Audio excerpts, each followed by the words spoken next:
Let's begin our session with Kitab Al-Fatiha.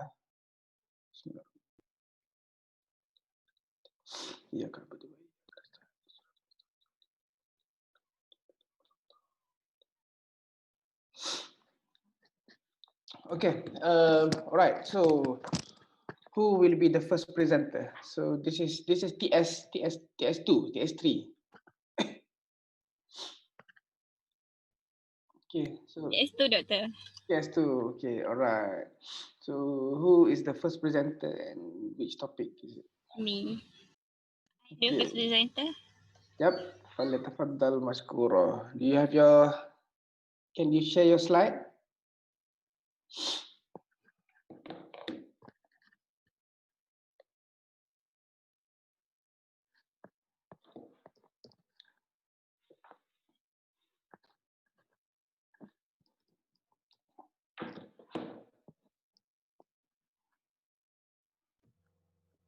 Want to see my slide? Yes, yes. So, Assalamualaikum warahmatullahi wabarakatuh. Very good morning. I bid to our lecturer at the site and also my colleague. So I am Afiqah. I will be presenting the first teaching seminar for today. The first topic will be an overview. An overview with children with special needs. So this is my outline for today. So we go to the first content, which is the definition. So children with special needs is defined as children with disabilities, severe chronic illnesses, congenital defects, and health-related educational and behavioral problems. This is as stated in Nelson. And in Malaysia, according to, we define a person with disability according to Person with Disabilities Act 2008, which is OKU is include those who have long-term physical, mental, intellectual, or sensory impairments, which is in interaction with various barriers may hinder their full and effective participation in society. So moving on to the epidemiology. So worldwide, according to WHO, World Health Organization, approximately there is 15% of world population live with some form of disability. So how about Malaysia? So in Malaysia, there is only it's estimated that 1.5% of total Malaysian population are estimated to be living in disability. This number is actually including this number include those not only children but also adult. So I'm sorry if there is background noise. So there's 453,258 persons who were registered as person with disability at the Department of Social Welfare Malaysia in 2017. This is the latest number that I can get, but actually this number is reflected lower because this is only the data the person who registered under the Department of Social Welfare. It might go more beyond this number.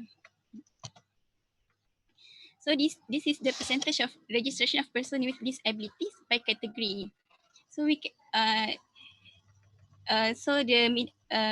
the Department of Social Welfare divided the person with disability further, divided into 7 categories, which are visually impaired, hearing impairment, physical impairment, learning disability, speech impairment, mental, and also multiple disability. So the highest number we can see, which is registered, is the physical disability.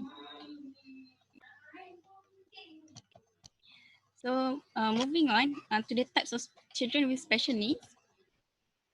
So this category was, as shown earlier, was divided by Ministry of Women, Family and Community development,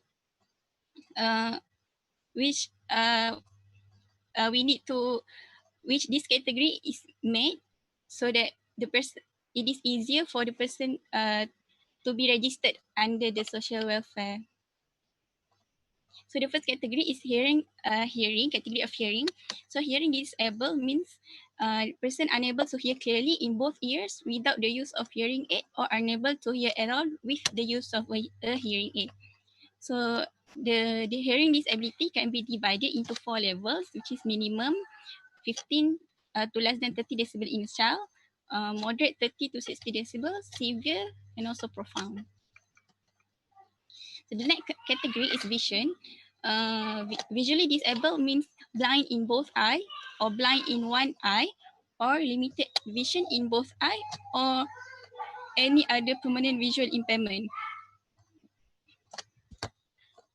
So the visual disability can be divided into low vision, which is the vision is worse than 680 but equal to or better than 360, with use of visual aid or visual field that is less than 20 degree, or blindness means vision of less than 360 or a visual field of less than 10 degrees of fixation. Next category is speech. Speech disability means inability to speak that impairs proper communication and cannot be understood by those who interact with the person. So this condition must be permanent, and with regard to children, it is must based on assessment at age of 5 years and above. Only then the child can be categorized under speech disability. Next category is physical. Physical disability means the permanent inability of parts of the body, whether cause of loss or absence or inability of any part of the body that can affect their function in fully carrying out basic activity. This basic activity refers to self-care, movement, and changing position of the body. And then this condition can occur as a result of injury or trauma, or disease in either the nervous, cardiovascular, respiratory, hematology, immunology, urology, hepatobiliary, musculoskeletal, gynecology, and other systems that cause malfunction. Example of the malfunction are limb defect, including loss of thumb, spinal cord injury, stroke, traumatic brain injury, rheumatism, achondroplasia, and also cerebral palsy. And individuals who suffer impairment without jeopardizing their functional, for example, loss of finger or additional finger, or if the person does not have yellow or not fully formed yellow, it cannot be considered as registration purposes, as it is not jeopardizing their function.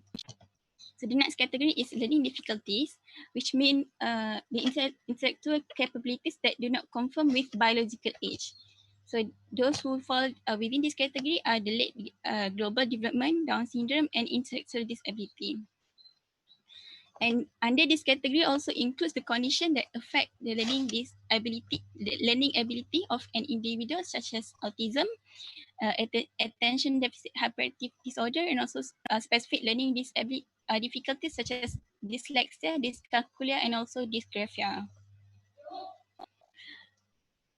The next category is mental disability, which refer to the state of severe mental illness that cause an inability to function in person, whether it's related to him or himself. And last category will be various multiple disability, which is the person having one or more type of disability from category 1 to 6. So as a physician, our role is to evaluate the children with the special needs.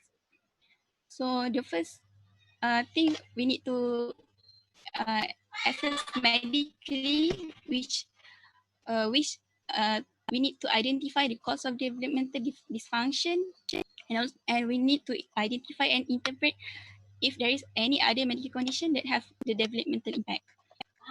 And then we need to have a comprehensive history and physical examination, which include a careful graphic growth parameters and also accurate description of the dysmorphic features. For the motor assessment, we need to do comprehensive neurologic examination and also age-appropriate adaptive function evaluation by specialists and therapists.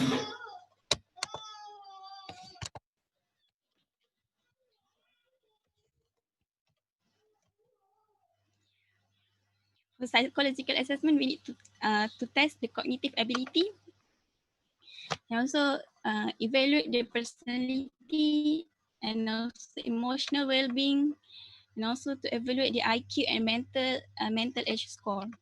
For education assessment, we need to evaluate area of specific strength and weakness in reading, spelling, written expression, and also mathematical skills, and also develop individualized educational plan, so IEP. So this IEP, this evaluation was taken from Nelson. Later, I will talk more about IEP, how IEP is conducted in Malaysia. So in Malaysia, we call it Inclusive Educational Plan. And we need to assess the social environment also, which we can do home visit to provide more comprehensive evaluation, suggest additional adaptive equipment or renovation at the house. And also, we need to refer local protection agency for suspected neglect and abuse. So in the end, our goal of management is to maximize the child potential for productive adult functioning by treating the primary diagnosis and also helping the patient and family deal with stresses and psychiatric impairment. So theoretically, you can say there is role of counseling principles such as problem solving, reassurance to the parents, specific education regarding the disease, also specific parenting advice, how parents want to deal with a child with special needs, and also and we can also refer parents to the support group, and also environmental intervention. This is environmental intervention here refer to whether to put the child in institutional care. And children with special needs would need interdisciplinary team intervention, such as education, psychology, motor, speech language, social and environment, and also medical. So okay, we move on to, this is more practical part in Malaysia, where the children with disability in Malaysia would receive first, there is early detection and intervention by, the first line would be Ministry of Health, because it is stated that 95% of newborns and parents are accessible through Ministry of Health. So this health monitoring program, 0 to 6 years old, was actually launched at 2012, where this health monitoring program actually record the development of the children and can detect any delay in their specific developmental age. And if there is children with disabilities who remain undetected, we expect them to be filtered by Ministry of Education, which by literacy and numeracy screening, LINUS, which this test is conducted for 3 years, and for those who have failed this test 3 years will be referred to Ministry to the health sector to be further evaluated by the physician. Next, the healthcare programs that is provided to children with disabilities, such as the government hospitals and health centers, which has trained occupational therapists, physiotherapists, and also social workers. And also we have a community-based rehabilitation center, which is a one-stop center that intend to provide diagnosis, rehabilitation, treatment, special education, and vocational training, which I will talk more later. And also we also have education for these children with disabilities, such as special education school, which is a specific school for the disability children. So there are about 28 primary school specific for disability children, these special needs children, uh,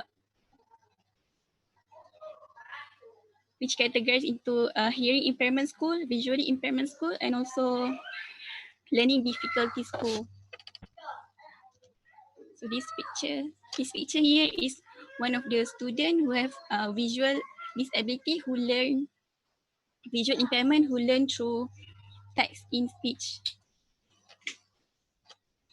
And next, we also have special education integrated programs, which is, I think this one we call it as kelas pendidikan khas, which is a specific class for these children with disability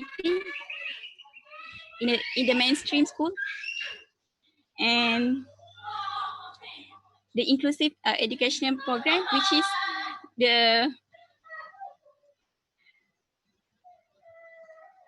which the children with disabilities is integrated into the mainstream class. Next is the community-based rehabilitation. This one, in Malay, we call it pemulihan dalam community. So those who involved with CBR, community-based rehabilitation, we have, it is stated that they will get allowance 50 ringgit per month if they join this community-based rehabilitation. And what do we do in this community-based rehabilitation? First, there is a therapy such as physiological therapy, occupational therapy, speech therapy. Next is language and social development, which we teach them to express themselves verbally through writing and inscription. And then basic daily life skill, how to take care of oneself, regular food and water intake, bathing, toilet training, grooming, wheelchair handling. Next is reading, writing, and arithmetic, the 3R. Next is recreational therapy, which explore their talents through games, making handicraft, and playing musical instrument. And also, last but not least, independent living training. So this is the community-based rehabilitation activity.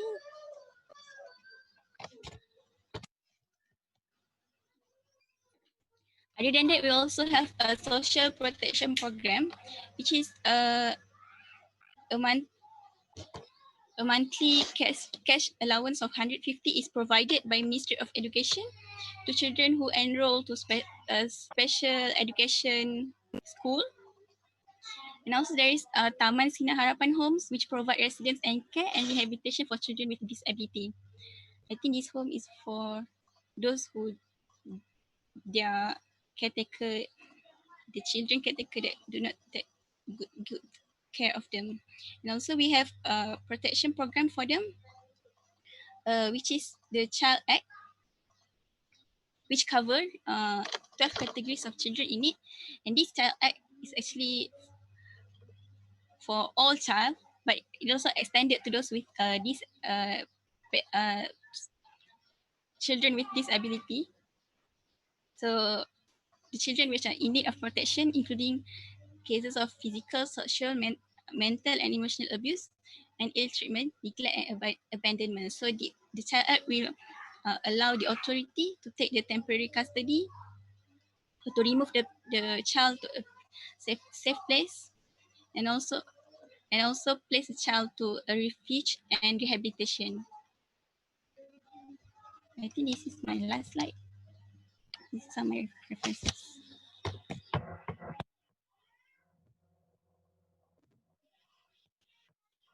Okay. Any question to the presenter before I start asking question? I have a question. Yep. For the community base, is it will be conducted by the healthcare or is a volunteer thing? Presenter? From what I know, it is a multidisciplinary approach.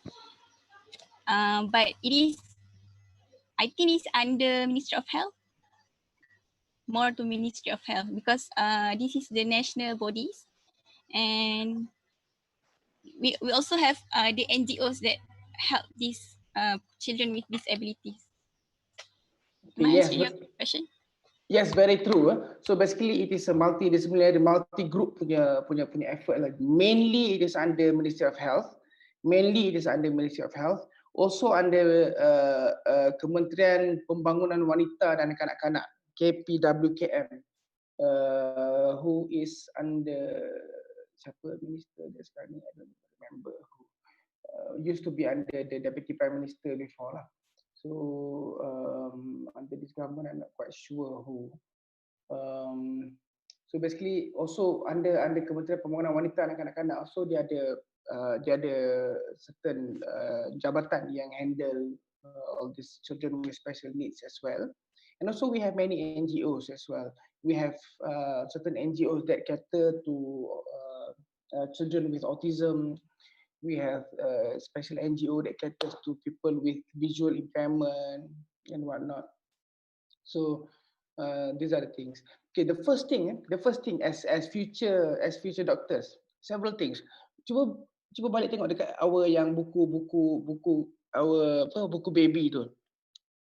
Actually, if you look at the buku baby by MOH ni, dulu kita panggil red book kan. Tapi red book tu mother yang red book.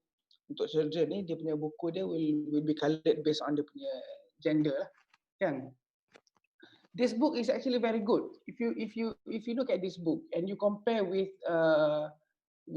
children who are born in private hospital or even children who are born in UIA, if you compare our book, those from KMC, those from Pahang Medical Center, those from, even if you compare with this book from UK, actually the KKM book is very good in terms of the robustness, in terms of the capability of record tracing and things. So this is a very good effort. Mana kita boleh, with this book kita boleh identify many things. We can identify children with developmental disability. We can identify children with failure to thrive, so growth and developmental issues. And the records are quite complete there. Banyak benda kita boleh catch daripada situ. So this is a very good effort. Second thing is something that is not covered in Afiqah punya presentation, which I don't expect to be covered. But one thing I need to remind you all, as doctors, one thing before we handle children with disabilities is actually we need to know which children risk to have disabilities, which children are at risk, which newborn, even before they are born, which cases are at risk to develop disabilities later on. For example, if you know antenatal scan kata some abnormalities, short femur length, for example, dia compare, dia buat dia punya fetal scan kan, semua everything okay except short femur length. So short femur length, you need to think, is it things like achondroplasia or something? So sometimes they may have this sort of problem. So from very early on, you identify. So this is a sort of baby that will grow up to be a child with disability. Or masa antenatal scan, dia nampak local translucency dia very high. And increased local translucency maknanya there's risk of a child having syndrome, syndrome, Down syndrome, blah semua kan. So these are sort of babies yang akan ada problem kan. So bila kita boleh identify from very early on, we may start the early intervention program very early on. Identifying the children who are at risk. For example, apa lagi? If you have a child who has severe jaundice, why do we follow up the child very frequently? Kenapa? Dia severe jaundice, requiring exchange transfusion. Kita follow up at least until 2 years old. Why? Anyone can give an idea? Chorioadenoid CP risk. Yes, so because they are at risk to develop coronavirus CP and everything, so we need to identify. Okay, sorry, someone is. Okay, wait. Let me change my.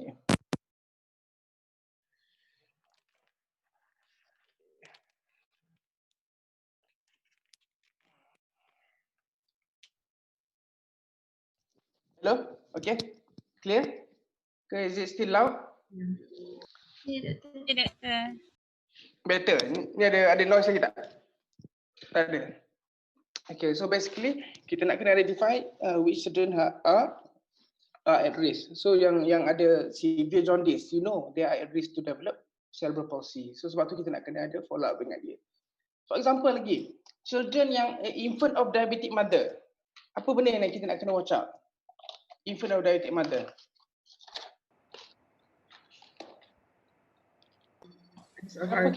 Kenapa kita admit those babies? Hypoglycemia. Yes, hypoglycemia. So what's the problem with hypoglycemia?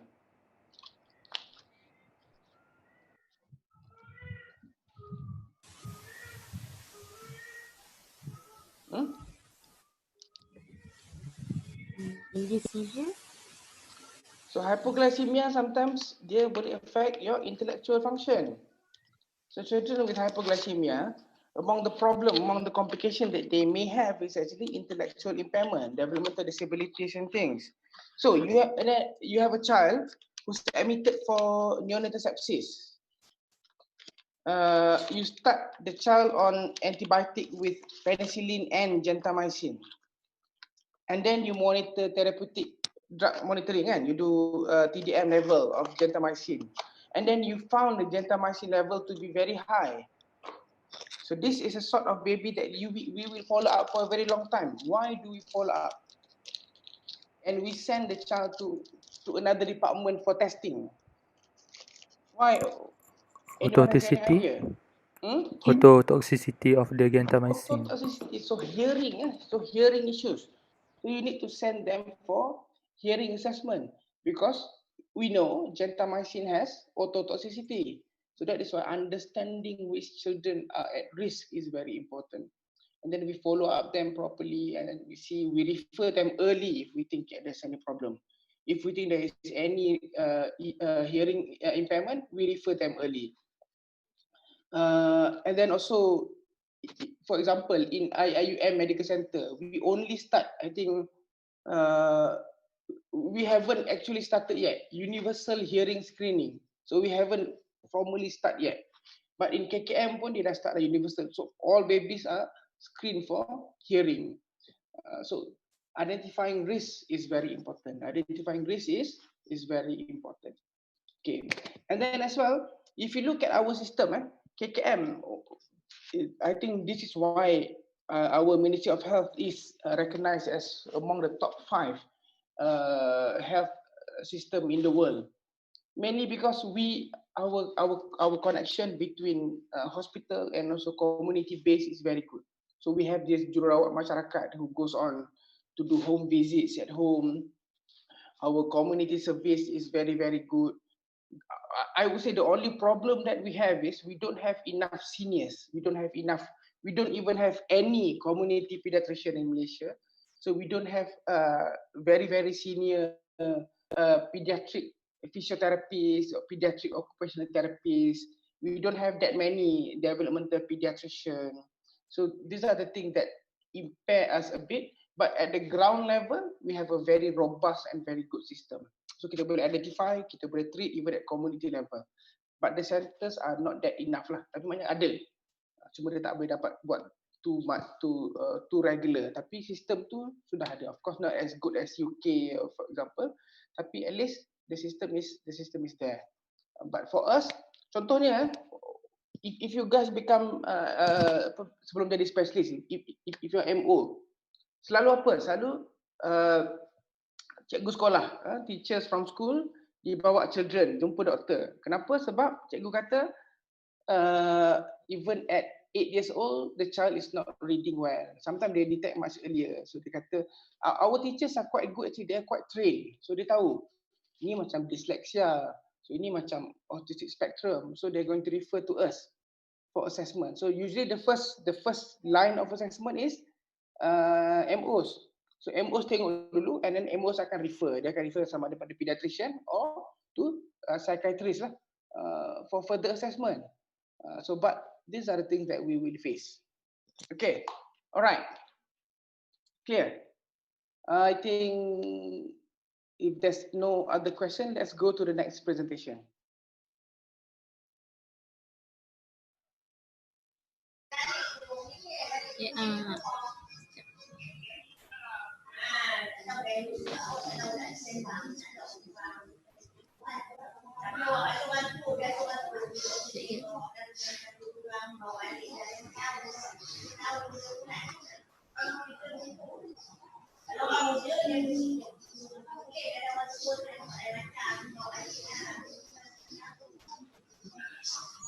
Okay, can you see my slide? Yes, yes. Ini baru tukar atau okay. Tadi dah nampak tukar. Tak tukar pun. Oh, tak. Okay, Assalamualaikum warahmatullahi wabarakatuh to Dr. Syed and my fellow friends. Today, I am the second presenter for today's seminar.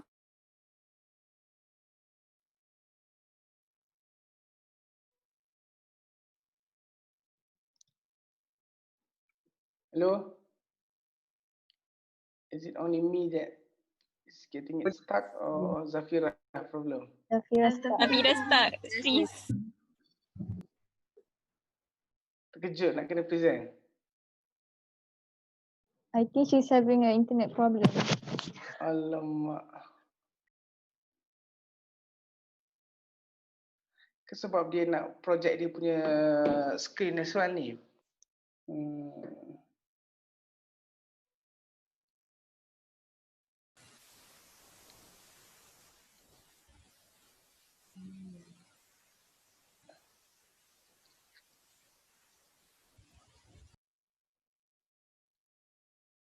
Mana Zafirah? Zafirah dah masuk balik belum?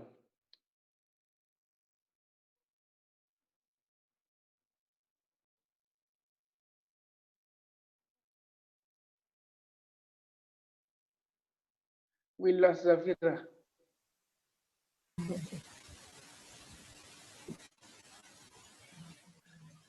Sometimes kalau you nak kena share screen and video as well, dia jadi heavy sikit.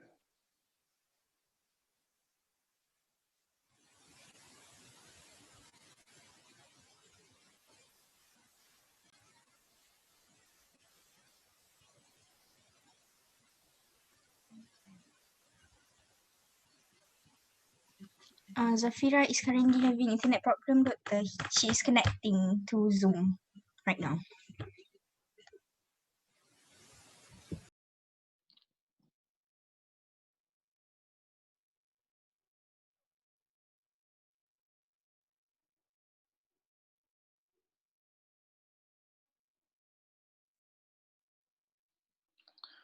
Okay, all right.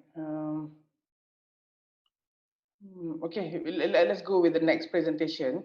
And I think probably someone else can share screen for Zafirah later bila dia on board. Okay, siapa yang? Okay, no, this okay. So who will be the next presenter? Let's start. Let's continue with that first, and then we'll go back to Zafirah. Who's the next presenter? Me, doctor. Afiqah. Yep.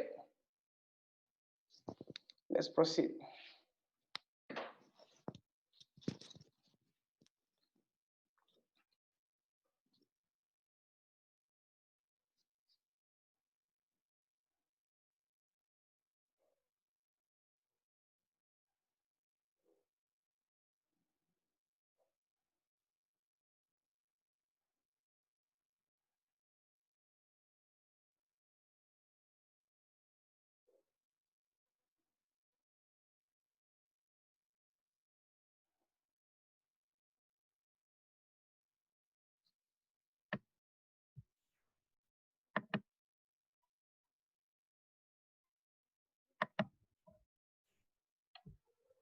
So, can you see my slide? Yes. How about my voice? Is it clear? Yes. Okay. So, I will continue the presentation with Adolescent Has Problems. My name is Afiqah Mr. Muhammad Win with my and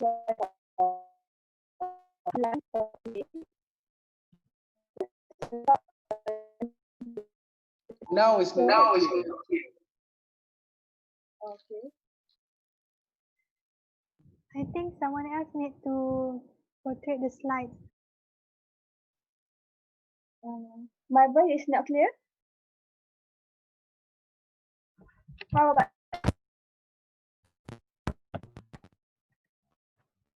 hear my voice? Your voice is clear. Okay, I will continue. So, adolescent is between the age of 10 to 19 years old. It is a transitional stage from childhood. There are some conversations, but not so, I think when you, sorry. your voice is lagging when you talking in a long sentence. So, can someone project my slide? The problem with online learning. Try to project the slide, Afiqah. Wait, Okay. Afiqah kena unshare dulu screen tu. So online other people can share it.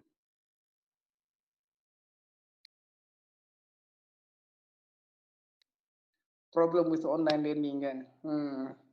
Tak apalah. It's okay. This is new. This is new.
Okay, Afiqah, can start.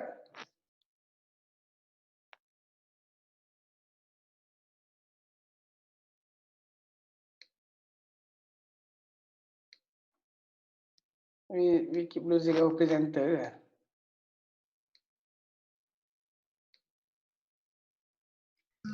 Hello.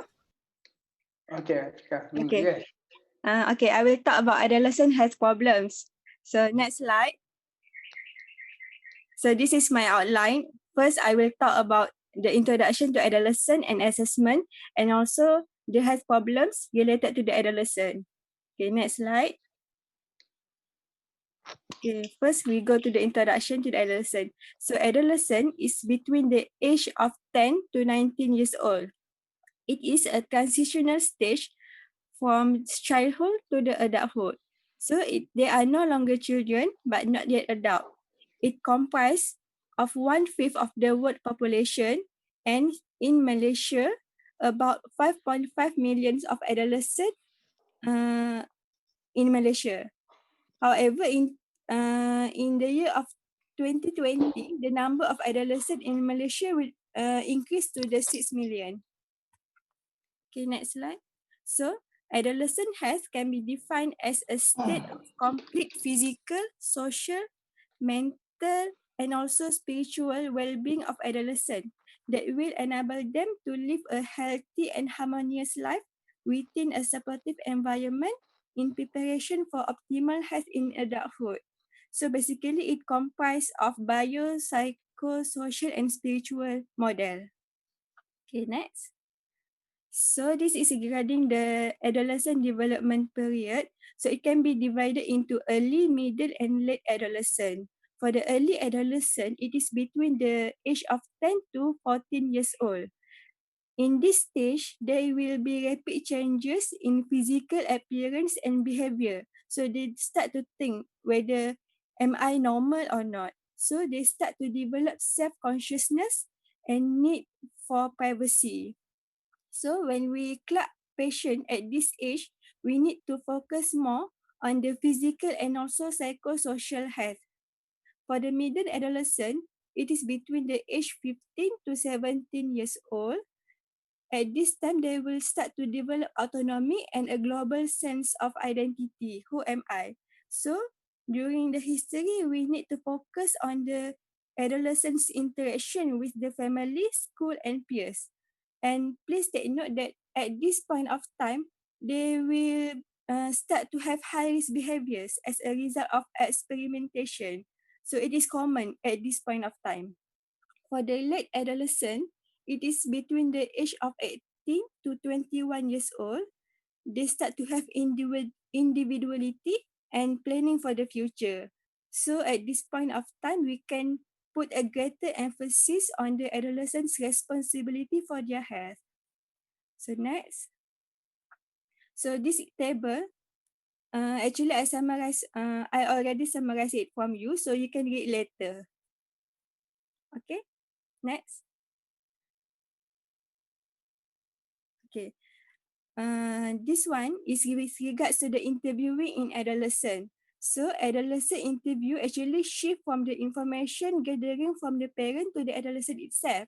So when we interview the adolescent, we need to use a non-judgmental approach and find some ground to get the adolescent talking about him or herself. So the approach is known by the acronym of HATES. Aqilah, can you okay. Actually, it is the acronym is only HEADSS, but it was subsequently expanded to HATES with double E and also triple S. Okay, so before we start the interview, we need to make sure that the parents, family members, or other adult should not present during the HATE assessment unless the adolescent specifically give permission or ask for it. This is vital because open discussion about risk-taking behavior is more likely to happen when the adolescent is alone.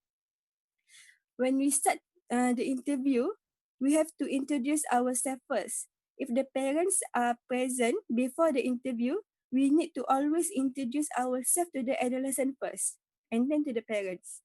And then we ask the adolescent to explain their understanding of confidentiality. And after the adolescent has given you his or her views, we acknowledge their response and add our views accordingly based on particular situation. So with regards to confidentiality, there are some issues that cannot be kept confidential, such as suicidal intent and also disclosure of the sexual and also physical abuse. When we want to end for interview, we need to give them an opportunity to express any concerns and ask if there is any information you can provide on the topics. Okay, next. This is the component of HATES assessment. H for home, we can ask with regards their home environment, their families, and others. For E, education, we can ask about their school, the performance, their favorite subjects, and also their peers. And E, for eating, but if the adolescent is has a job, we need to ask regarding the employment. For eating, we can ask about their body weight, about their diet history, exercise, and also any episode of binge eating or purging. For activities, we can ask regarding their peers and also the activities on weekends, sports, hobbies, And also, did they ever involved in with police or belong to a group or gang? D, for drugs, we can ask regarding alcohol, smoking, and also drug misuse. And last is not last. Okay, for S, sexuality, we can ask regarding their relationship, and also regarding the sexually transmitted infection. And also for female, we can ask about menarche, LMP, and also menstrual cycle. And not forget regarding the best self-examination practice. For men, we can ask regarding testicular self-examination practice. For another 2S, the second S is regarding suicide and also depression.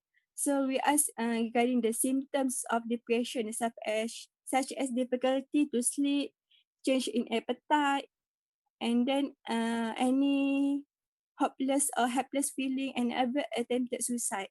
And last, safety, we can ask about injury or abuse. Okay, next. Okay, this is the health problems in adolescent. Actually, there are many, but I group it into several classification, which are physical problems, psychiatric problems, behavioral problems, dietary, menstrual, and also sexual problems. I will not talk all, but just some of it. So move on to the physical problem first. With regards to the injury, next slide. Okay, with regards to the injury, it is said that injuries were the principal cause of death for adolescents. And the two leading causes of hospital admission in Malaysia were traffic injuries and also falls. So as you can see from the figure, it shows that the number of traffic injury recorded is twice the number of injuries due to a fall among children in Malaysia. Okay, next slide. So from the figure at the left, 12% of children suffering from MVA actually are pedestrians. The statistic of MVA involving pedestrians near the school vary by age group, and the highest is among the age group of 10 to 14 years old, followed by children who are 5 to 9 years old. This is because the children in this age group have poor ability to perceive hazards, and with their restricted ability in making safe decisions. So any countermeasures that are imposed on them will be very difficult to work effectively. So as an alternative, environmental modification and measures on other road users should be given priority. So the one that can be implied to us, we as a student who are the road users, we need to implement a safe speed limit, which is less than 30 km per hour in the residential areas. Okay, next. With regards to the infectious disease, diarrhea and lower respiratory tract infection, such as pneumonia, are estimated to be among the top 10 causes of death for adolescents in Malaysia. And vaccination against the infectious disease has received far less attention in adolescents than in children. However, actually, adolescents are also important for ensuring the completion of immunization schedule, administering booster dose, and also ensuring primary immunization. So next slide, I show you the national immunization schedule for Malaysia in adolescents. So they need to get booster for MMR, HIV, IPV, DTaC, and also primary immunization for HPV. Okay, next. With regards to the psychiatry problem, based on NHMS, it shows increasing trend in mental health morbidities among 5 to 15 years of age from 1996 to 2011. So from 10.7% to 20%. In GSHS, the Global School Health Survey showed that 7.9% students ever seriously considered attempting suicide, and 6.7% was actually attempted suicide one or more times. And based on the age groups, the psychiatric morbidity are more common among 15 to 16 years old. Next. This is the latest survey by NHMS 2019. It is found that 424,000 children were found to have mental health problems in Malaysia. And okay, next. There are two major alarming issues in psychiatric problems among adolescents, which are depression and also suicidal. So we need to improve detection and recognition of early difficulties, as well as more comprehensive early intervention problem, particularly among at high risk group. Okay. So this is high risk individual to get depression. So it can be first patient adolescent with first degree relative with history of depression, for adolescent who suffer from chronic pain or experiencing major life changes, presented with multiple vague symptoms, chronic disease such as asthma or others, impoverished home environment, or pregnant, sleep disturbance, obesity because of body shaming, financial constraint, socially isolated, and also substance abuse. So for this high-risk individual, we need to ask for screening question, which are we ask regarding the feeling of depressed or hopeless for the past 1 month, or any feeling of little interest or pleasure in doing things. So if one of these two questions, they said yes, we need to further explore regarding the depression symptoms. Next. So this, I will just want to show you the MDD symptoms. We all learn this, so I will skip this one. Okay, so investigation. After we diagnose MDD, we can do some investigation to know the severity of MDD. And during the history taking, we can ask regarding the sad person scale for the assessment of the suicide risk. We all learn this, so I will skip this one. So basically, MDD have non-pharmacological treatment and also pharmacological treatment. Okay, I will skip this one. Okay, with regards to the behavioral problems, so violence is defined as intentional use of physical force or power, threatened or actual, against oneself, another person, or against a group of community that either results in or has a high likelihood of resulting injury, death, psychological harm, maldevelopment, or deprivation.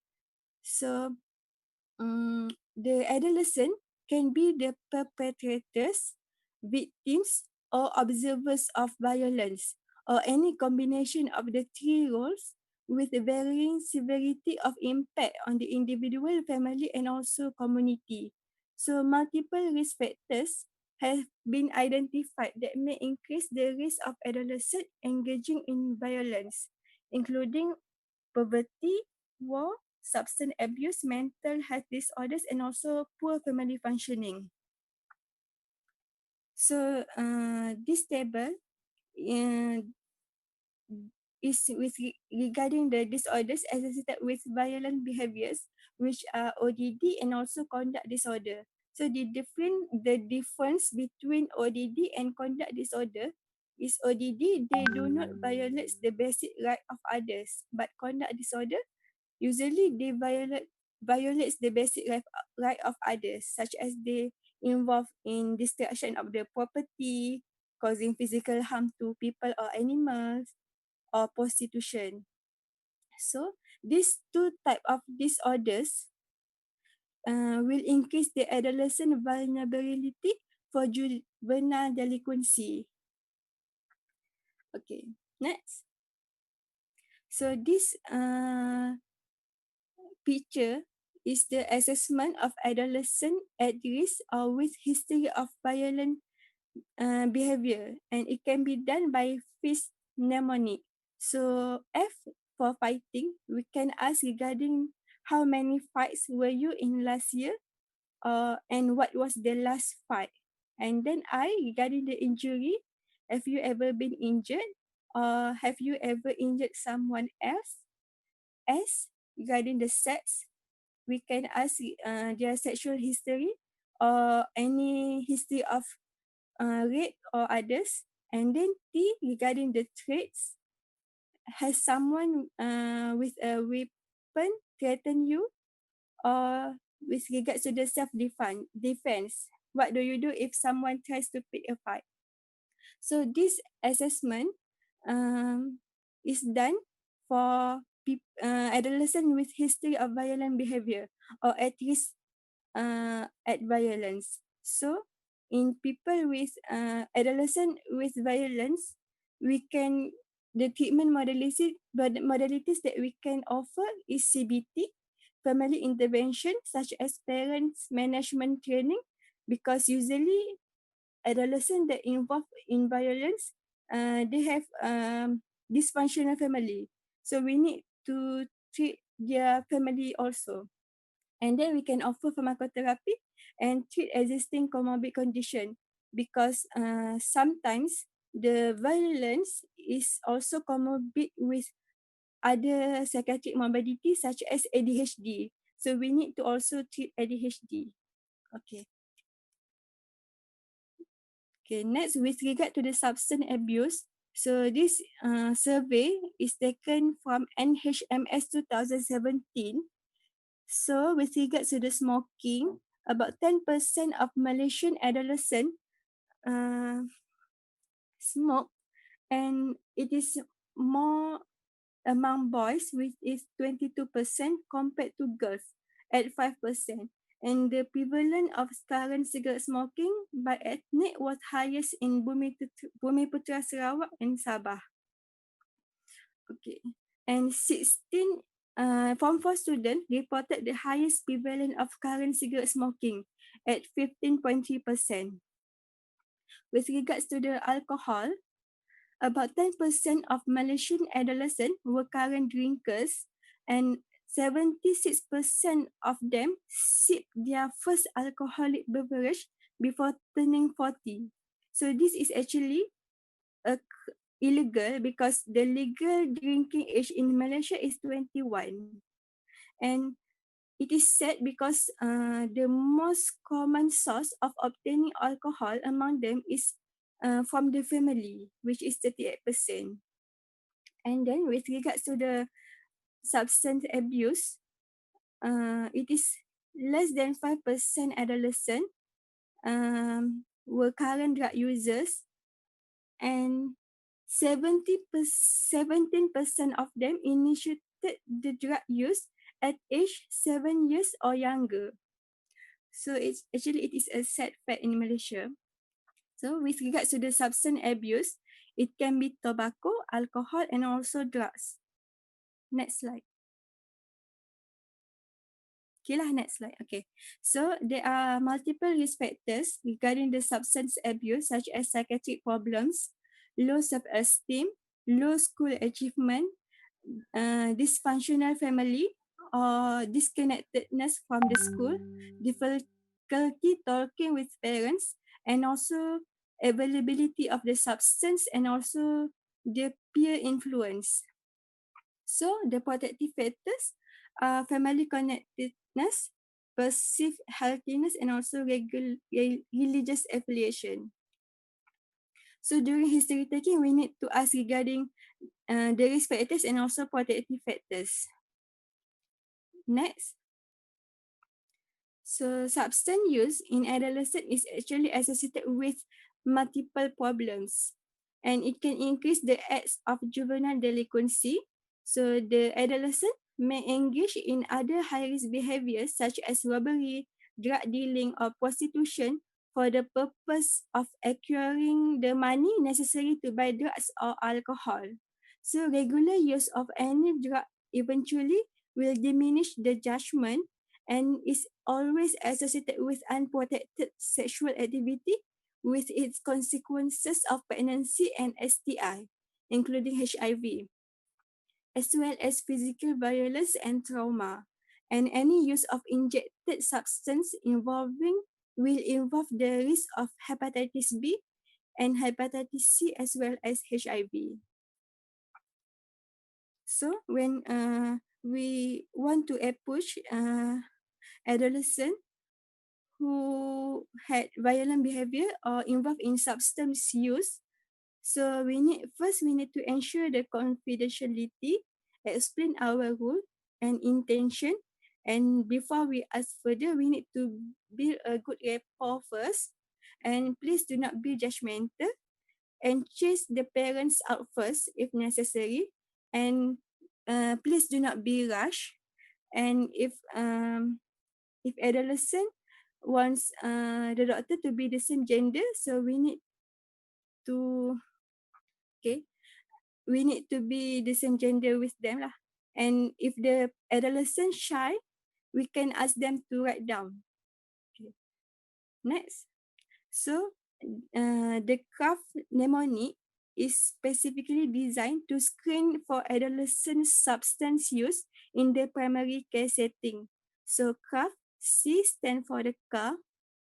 So we ask them, have you ever ridden in a car driven by someone, including yourself, who was high or had been using alcohol or drugs? And then R for relax. Do you ever use alcohol or drugs to relax, feel better about yourself, or fit in? And A alone, we ask, do you ever use alcohol or drugs while you are by yourself, alone? F, forgetting. Do you ever forget things you did while using alcohol or drugs? And then, do your family or friends ever tell you that you would cut down on your drinking or drug use? And last, we ask, have you ever gotten into trouble while you were using alcohol or drugs? So this screening tool was done in primary care setting. However, if the adolescent presented to emergency setting with an impaired sensorium, we need to evaluate for substance use. So we will not do the screening tool. We will just order for urine toxicology. Okay. I think this one no need code. No need. Okay. So this M5 substance use disorder, we all learn regarding this one. So I will skip this. Okay. For the adolescent drug abuse, it is basically a complex condition. So it requires multidisciplinary approach. So we can use trans-theoretical model with each the stage of change.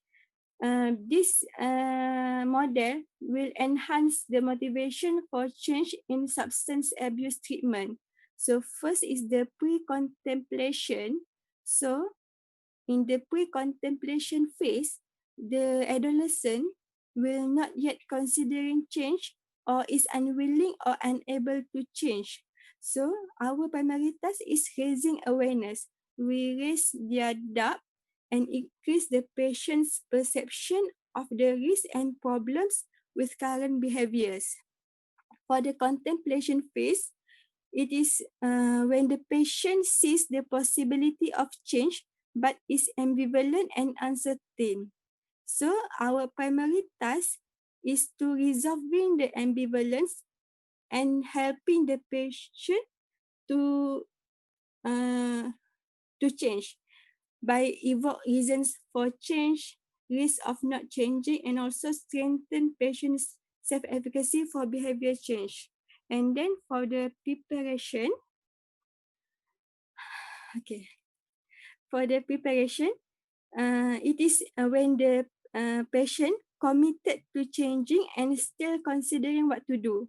So we need to help the patient determine the best course of action to take in seeking the change and develop a plan.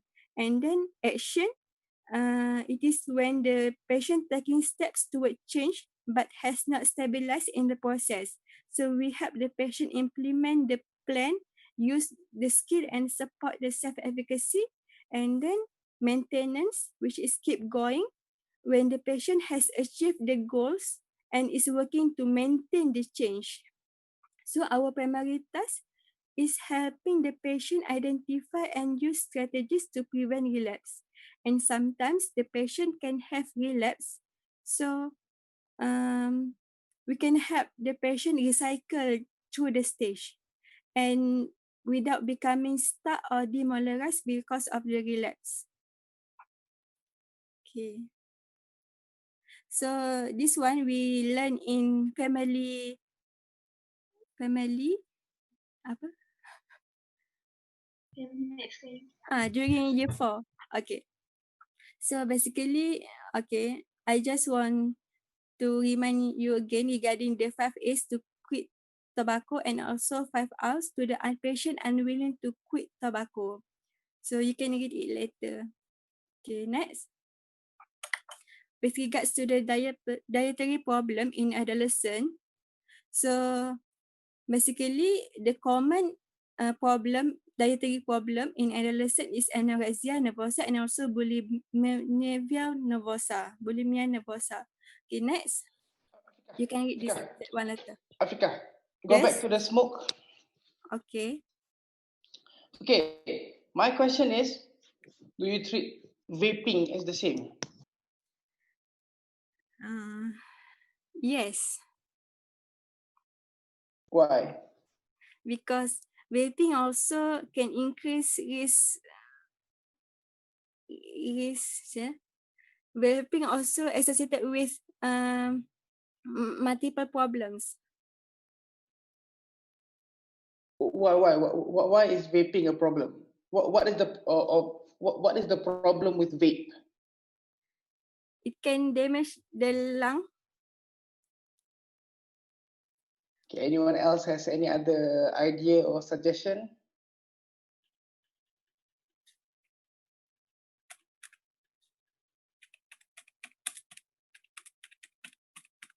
Nicotine. Huh? What else? What? Someone was trying to say something just now? If I'm not mistaken, the nicotine in vape is higher than in tobacco. Okay, so the issue, okay, vape ni apa? What is vape? E-cigarette. Okay, so vape, e-cigarette, if you see actually, it is almost the same. Cuma in Malaysia, we classify them as two different things. E-cigarette and vape, we classify them as two different things. So e-cigarette is where we have the where we have the nicotine in it. Okay, so basically, if you look at government punya law in Malaysia as compared to other countries, is very different lah. Especially in countries like UK. If you look at UK, their smoking incidence is very high. Their population that smoke cigarette is very, very high. In Malaysia, we see smoking is seen as dirty, something that is orang tak suka. Orang, you smoke outside ni orang tak suka, orang frown upon. Something that is frowned upon, smoking. Kan, bau busuk, orang nampak ni orang-orang kasar kalau isap rokok kan. Kalau doktor yang isap rokok pun dia sembunyi, dia tak open kan. But in countries like UK, this is very common, very, very common. Even pregnant ladies pun selamba je isap rokok dan sebagainya. So it is very common. So they did, if you look at Public Health England punya website, for example, they are still promoting e-cigarette as a measure to reduce basically for smoking cessation, because e-cigarette obviously has lower risk for almost all the problem that smoking has. Okay, the problem with Malaysia, satu ni kita nampak few things. Okay, satu dengan vaping ni lebih kurang sama dengan shisha. Maknanya dia convert daripada fluid yang ada flavor dalam tu, yang ada nikotin, ada caffeine dalam tu, dia convert into vapor. So that is vaping. Dia convert dia daripada liquid kepada vapor. That is vaping. Macam shisha, macam apa. Shisha ni, if you look at history, if you look at Islamic history, shisha ni used to kalau tengok siapa biasa baca pasal Hasan al-Banna dan Ikhwanul Muslimin, for example, Hasan al-Banna pernah mention benda ni. Sebab shisha ni they used to put marijuana. One of cara dia hisap ganja is by shisha, hashish. Kan hashish ni memang marijuana lah. So memang dia guna ganja dalam tu untuk dia get high and things.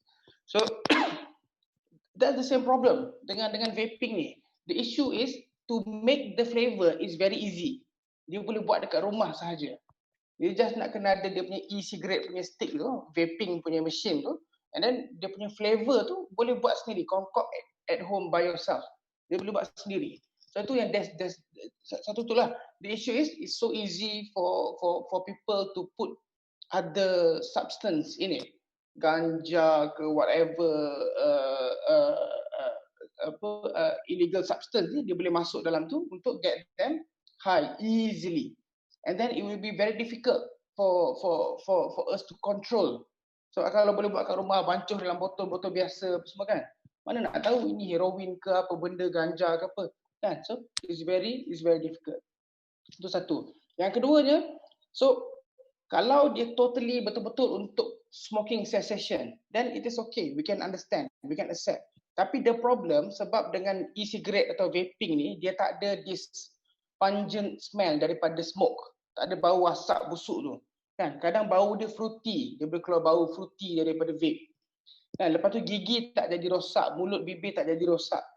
So people nampak dia macam okay. So instead of the smoking cessation, what happens dengan vaping or e-cigarette ni, people yang tak pernah smoke, dia start smoking sebab setiap kali dia smoke tu dia ada fruity smell, dia ada bau macam-macam.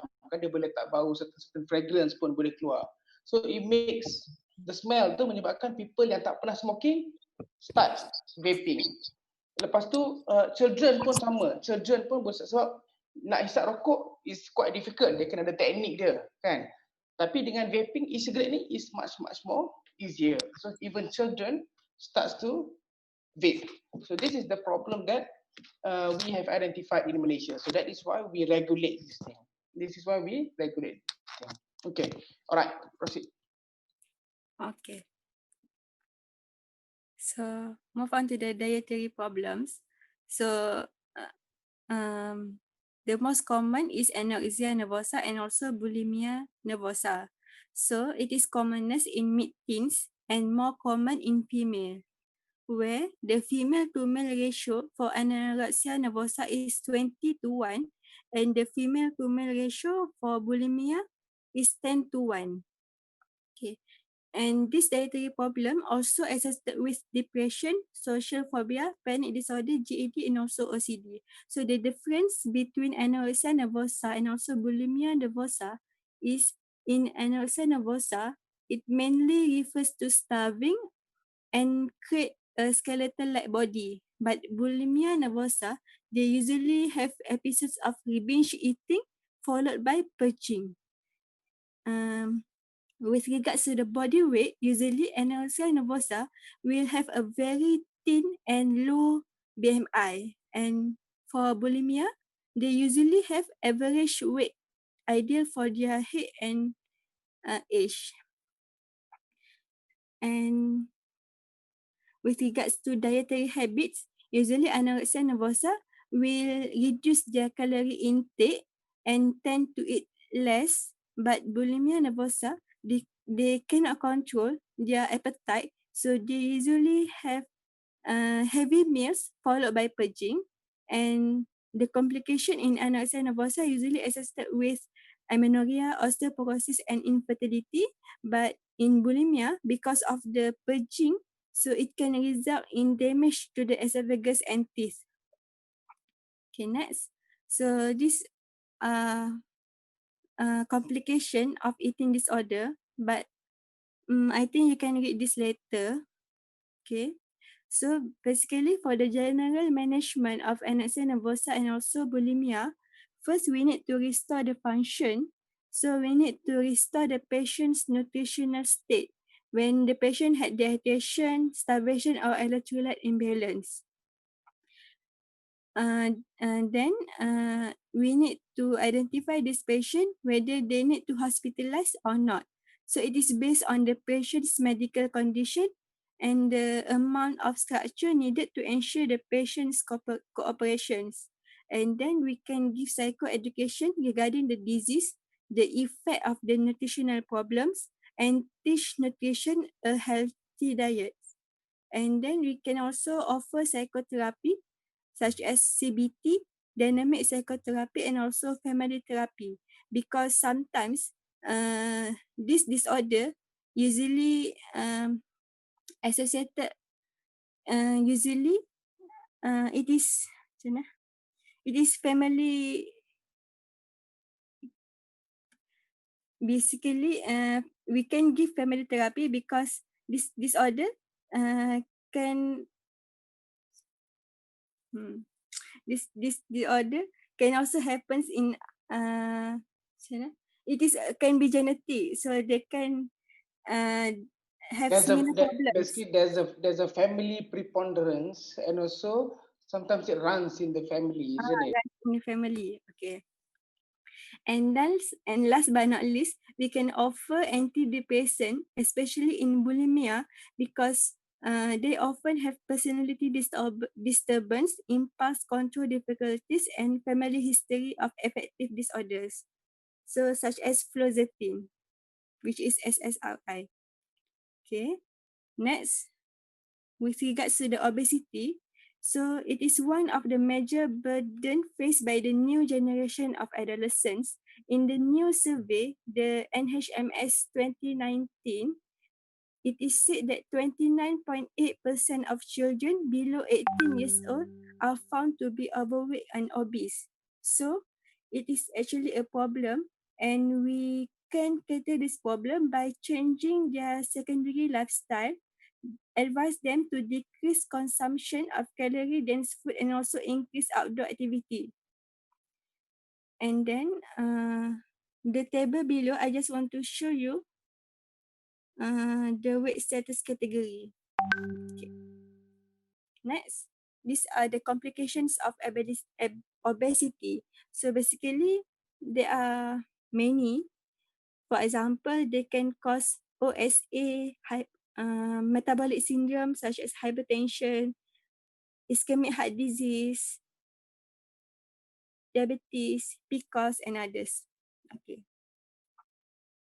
With regards to the menstrual problem, so basically menstrual disturbance occur in 75% of females during adolescence, and menarche typically occurs approximately 2 years after the onset of second breast development, and at the average of 12.6 years old. With regards to the irregular menses, it is common during the first 2 to 5 years after menarche, because the initial menses are involuntary and tend to be irregular in duration. So, we need to explain of the symptom and reassurance only. So, with regard to dysmenorrhea, it is the most common gynecologic complaint of adolescent, which is painful menstruation during the first 1 to 3 days of bleeding. So it can be primary or secondary. For the primary dysmenorrhea, is defined as pelvic pain during menstruation in the absence of pelvic pathology, and it is because of a feature of ovulation, and it usually developing 1 to 3 years after menarche as a ovulatory cycle established. For the secondary dysmenorrhea, is defined as pain associated with pelvic pathology. Okay. And most frequently caused by endometriosis or PID. So, for the treatment of dysmenorrhea, the first line is NSAIDs. Okay. Next. Regarding the sexual problem, okay, based on this survey, NHMS 2017 pregnancy, there are 7.3% of 13 to 17 years old adolescents had already had sex. And 35% of male and 70%, 35% of male ever had sex before age 14 years old, and 27% of female had sex before the age of 14 years old. Okay. Can you click, Aqilah? Okay. So from this figure, actually pregnancy should be considered and to rule out in any adolescent presenting with secondary amenorrhea. So we need to have a thorough menstrual history, and they can present with multiple problems.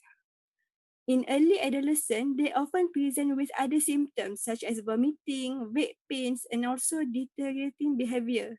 And they may also report normal periods.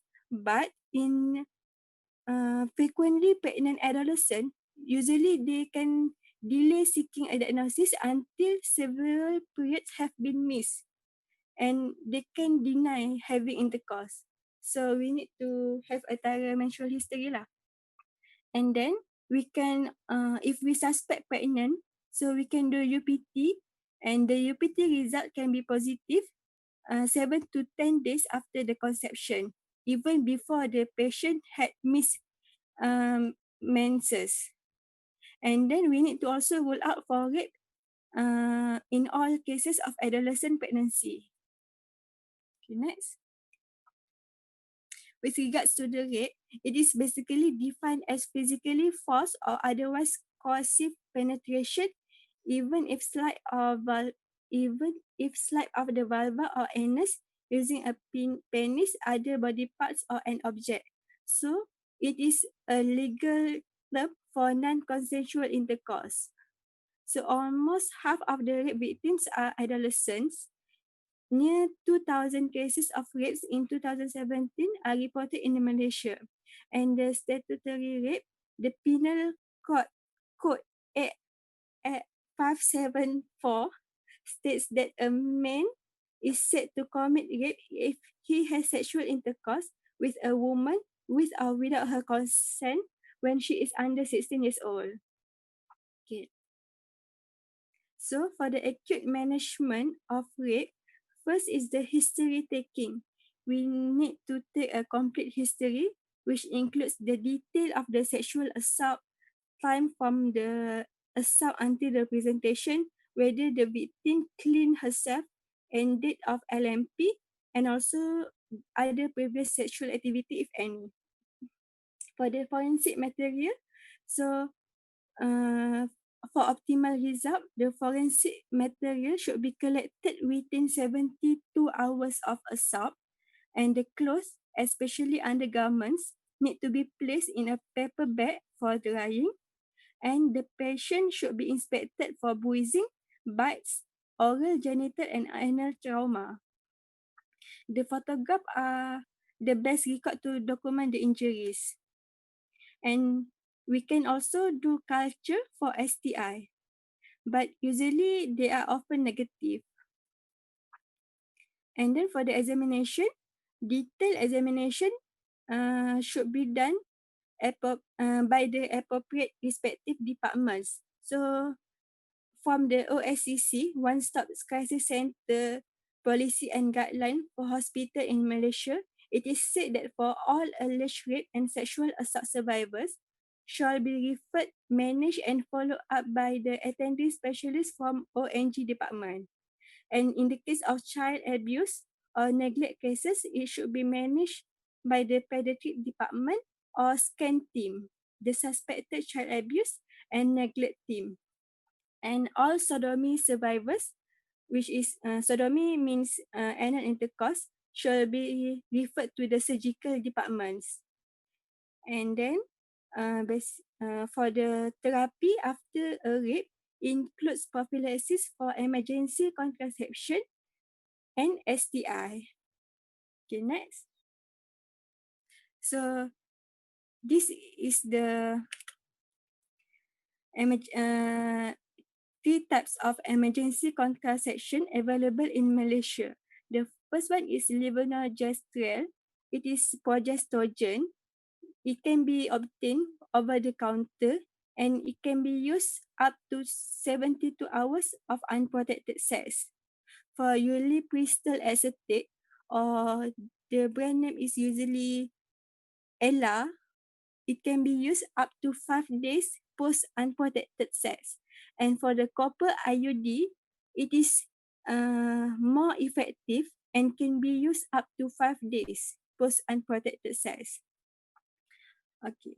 So for the prophylaxis treatment for rape victim with regards to the STI, so a single dose of ceftriaxone and azithromycin can treat Neisseria, chlamydia, and also syphilis. And for prophylaxis against bacterial vaginosis and trichomonas, we can give a single dose of metronidazole. Okay, and the culture need to repeat, and the UPT need to repeat 3 weeks after the assault. And it followed by the serology for syphilis, hepatitis, and HIV at 12 weeks. Okay, next. Okay, so why we need to do health promotion in adolescent? This is the reasons. So the first one is it is a period for starting health risk behaviors. And the second reason is because the health risk behaviors started in adolescent often continue in adult life, and the health behaviors may have direct effect on their life, such as teenage pregnancy, suicide, and last but not least, it can increase the morbidity, such as obesity and also metabolic syndrome. So I think that's all from me. Okay. Any question? Any question from the group?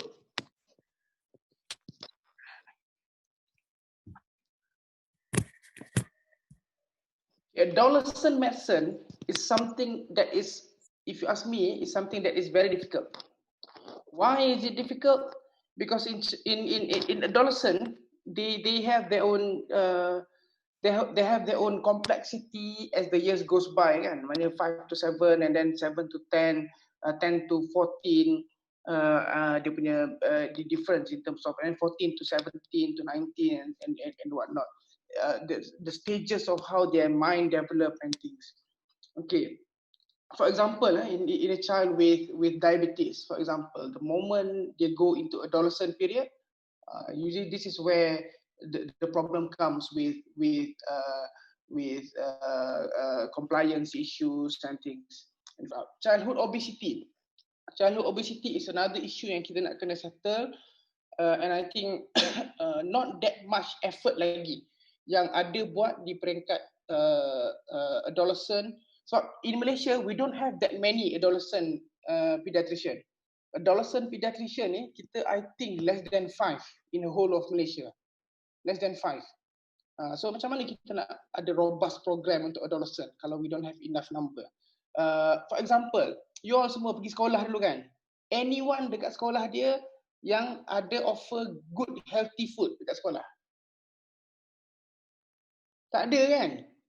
Semua makan macam haram kan? Harga kantin, harga Yahudi punya harga. Tapi makan apa-apa je kan? Dengan air yang very unhealthy, air nasi lemak kosong dengan sambal ikan bilis pun mungkin seekor je ada dalam tu kan? Semua very very unhealthy food kan? Harga mahal, tapi very very unhealthy. So macam mana kita boleh nak plan? Sebab these are adolescent issues kan, maknanya children and also adolescent. Dekat tadika, alhamdulillah tadika nursery dia punya food, apa yang dia dapat is very good, actually even better than home.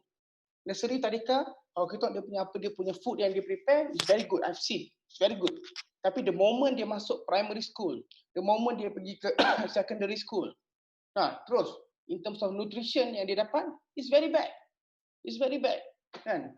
So and then sama pula dengan kalau kita kata sekolah ada prepare things untuk physical activities, co-curricular activities untuk reduce obesity and things. The problem with Malaysia macam mana? The problem is orang yang sportsman, yang involved in sports, orang tu je semua sport dia main. Orang yang tak biasa main sport ni, dia neglected lah. Cikgu pun tak nampak dia kan. So dia ada preference apa semua. Sebab sometimes setiap sekolah dia nak siapa jadi champion dan sebagainya. Dia compare in terms of that. So the purpose is to be the champion. Bukan the purpose is to help health of the children. So ni among the issues yang saya rasa kita kena settle. It's a good thing kalau you all boleh come up with a suggestion. Macam mana nak buat, for example, as year 5 batch, buat satu plan program untuk kita masuk sekolah, for example. Macam mana idea kita nak ni, kan? So I think so many issues with adolescent health yang still needs rectifying. So many. There's so many. Okay. Alright, let's go to the next presentation. Sekarang dah pukul 10.20 dah. Okay, let's go to the next. Okay, Assalamualaikum, Doctor. So I'm sorry before for the disturbance. Anissa. Anissa share screen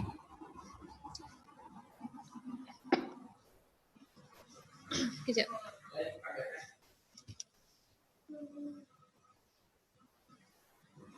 Zaf share ke? Ada. Okay, Assalamualaikum warahmatullahi wabarakatuh. To my fellow friends, I'm sorry before for disturbance before. So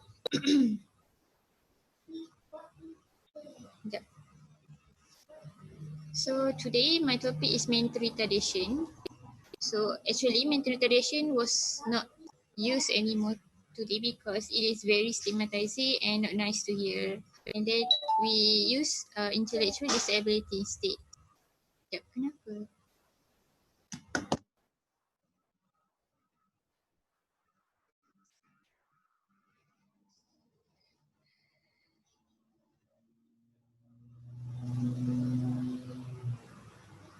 Sekarang.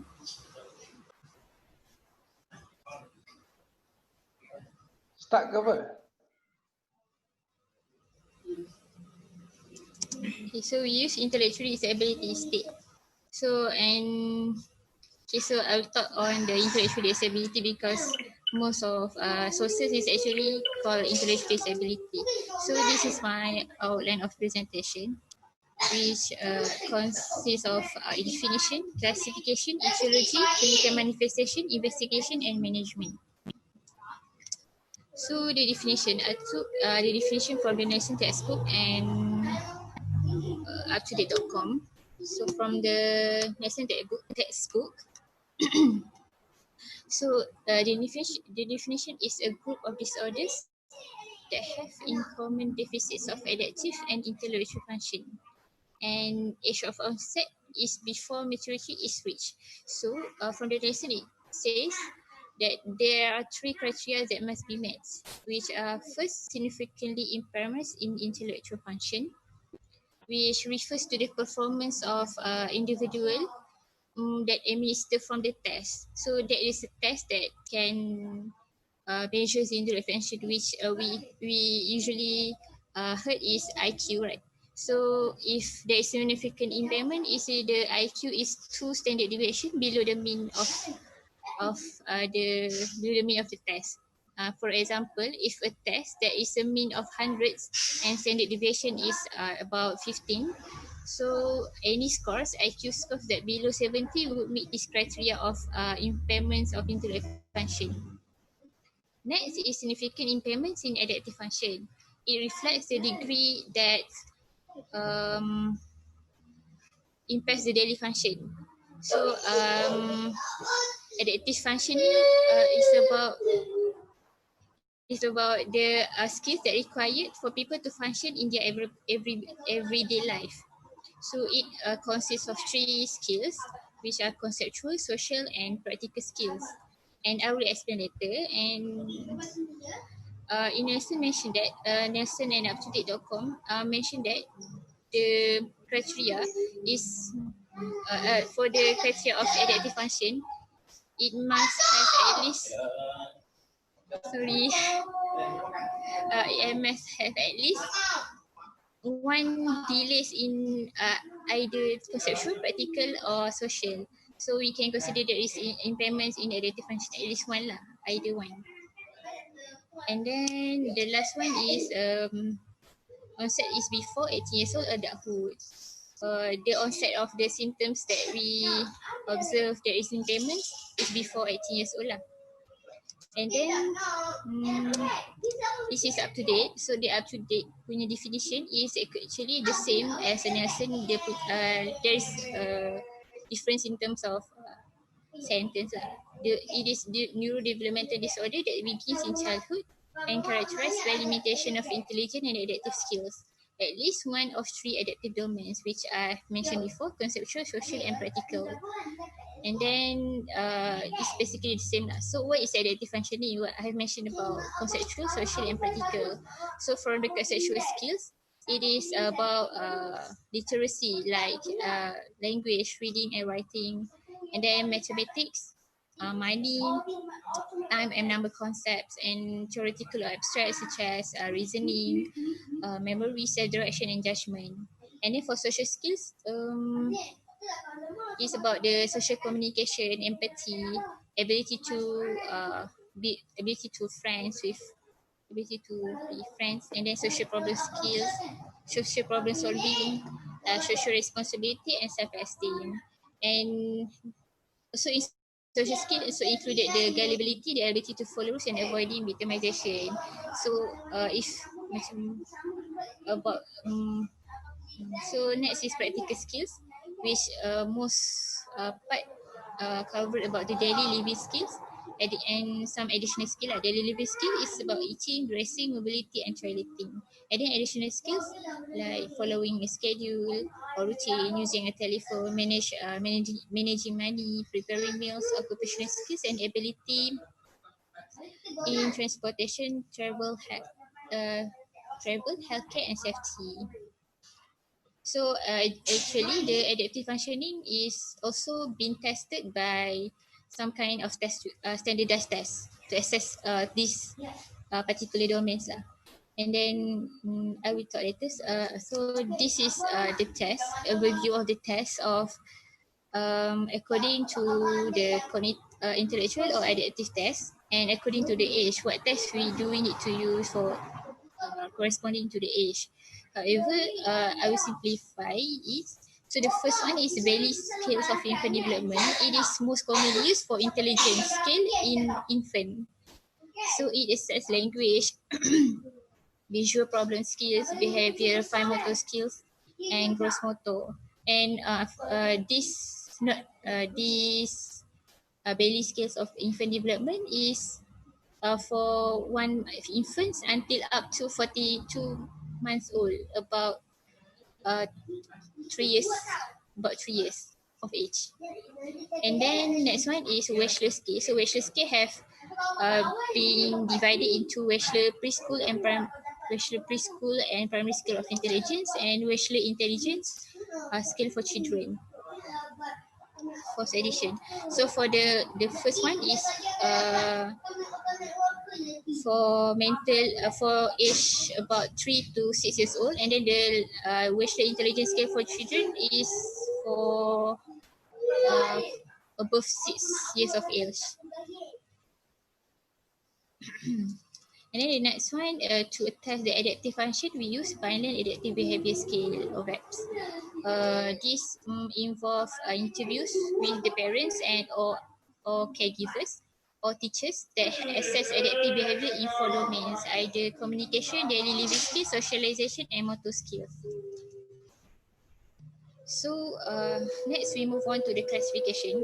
So the classification of intellectual disability being divided into mild, moderate, severe, and profound. So it is there is corresponding IQ level of this severity level. So for the mild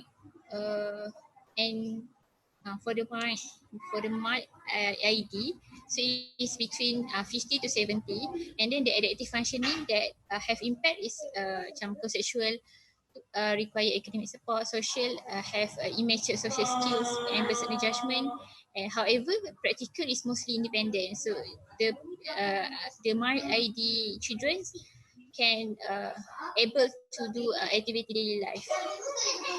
For moderate, this IQ is between 40 to 50. The conceptual skills only learn up till elementary level, the primary level, and then social regularly need support, and then the children have independent self-care with moderate support.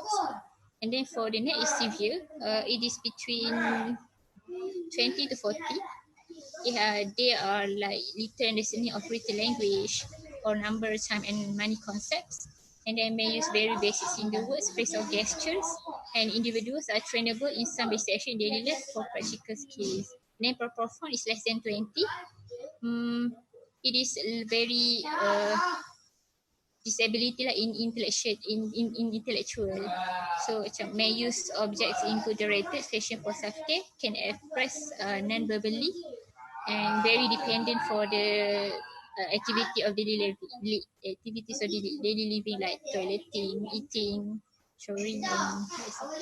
This classification is I go from DSM-5 and up to date. However, in Adolescent, it only classified into mild and severe.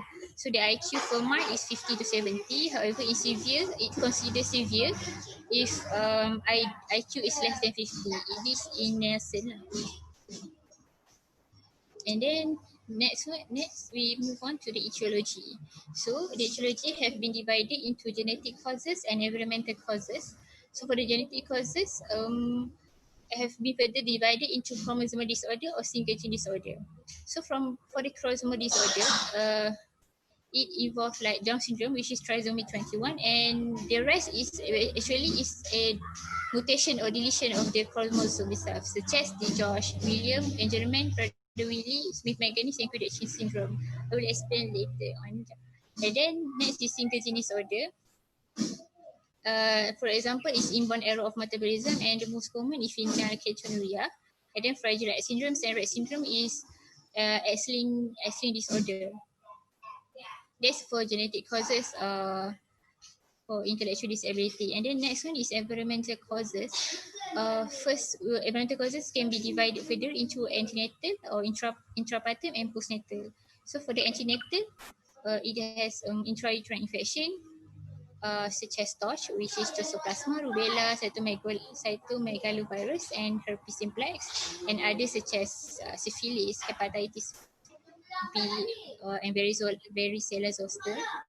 And then next is drug injection during pregnancy, such as phenytoin, alcohol, and mercury. And then any cerebral malformation, such as hydranencephaly. And last one is radiation, any exposure to radiation, such as lead exposure. And then intrapartum, is there any preterm birth or prematurity, infection, hypoxia, intracranial hemorrhage, or trauma? And then postnatal.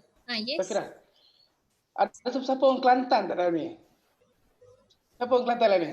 Dalam grup, your group. Ada Kelantan? Saya doktor. Pernah dengar sare? Pernah dengar? Sare? Ha? Untuk Makanan yang dipanggil sare. Biasa dengar? ada sarang terbuatnya ada. Bukan sarang terbuat. Bukan. Sohi makanan. Kelantan juga. Sohi. Pernah dengar? Sure, Pernah dengar? Sabu. Sare? Ha? Sabu sare. Bukan. Sare.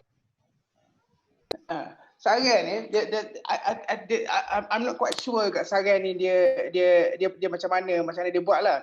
Tapi if you look at, I think it was it 6 years ago, Ministry of Health keluar satu guideline, dia tak bagi sare ni tak boleh makan dah, because the idea is sare ni dia dapat daripada, it got from something from sea, so dia ada high mercury content.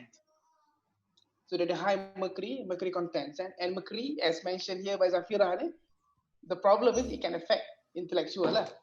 So this is for example one sort of food yang mungkin kalau Kelantan ni tanya, you go and ask your elderly parents ke ni, biasa sare ni apa dia sare ni. So dulu ramai orang makan, tapi now they didn't allow. I think it was 6 years ago lah. Ada keluar satu guideline because it has high mercury content. Okay, itu je nak cakap. Doktor, tak sama dengan kabu saya. Kabu. Rasanya macam tu dia makan dia makan macam kabu apa semua benda tu. Dia macam, tapi ada lagi sekarang doktor. I don't know lah, itulah, tapi because dia bukanlah dia diharamkan. So the issue is dia bagi advice, isunya sarai tu dia has high mercury content. So dia boleh affect benda macam ni lah, intellectual ni. So lah makan sarai tu dah. Okay, thank you doktor. Okay, so next, I will continue to next, which environmental causes is postnatal, so such as accidental or non-accidental injury, tetanus hemorrhage, CNS malignancy, in structural disorder like tuberous sclerosis, and then intracranial infection, hypoxia, such as in near drowning, environmental toxin like lead before, and then metabolic or endocrine such as hypoglycemia, hypothyroidism, and then malnutrition and psychosocial deprivation or neurodevelopmental disorder or mental health problems such as ADHD, attention deficit disorder, and autism spectrum disorder, and mental health problems such as depression, anxiety.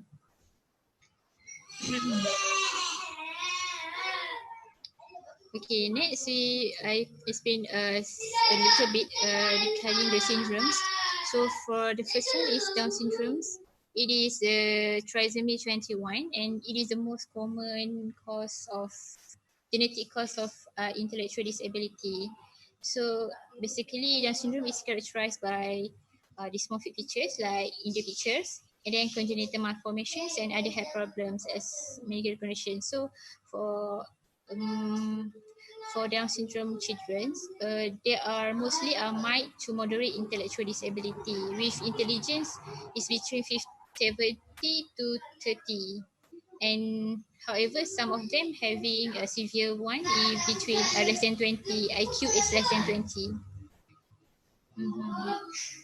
And then the next one is Credit syndrome. It is under deletion syndrome. Occurs at the short arm of chromosome 5.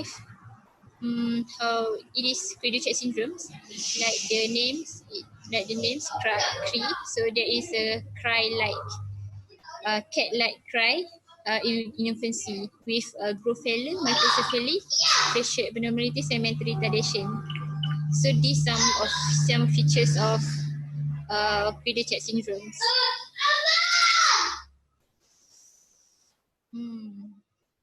And then the next one is Bridger syndrome.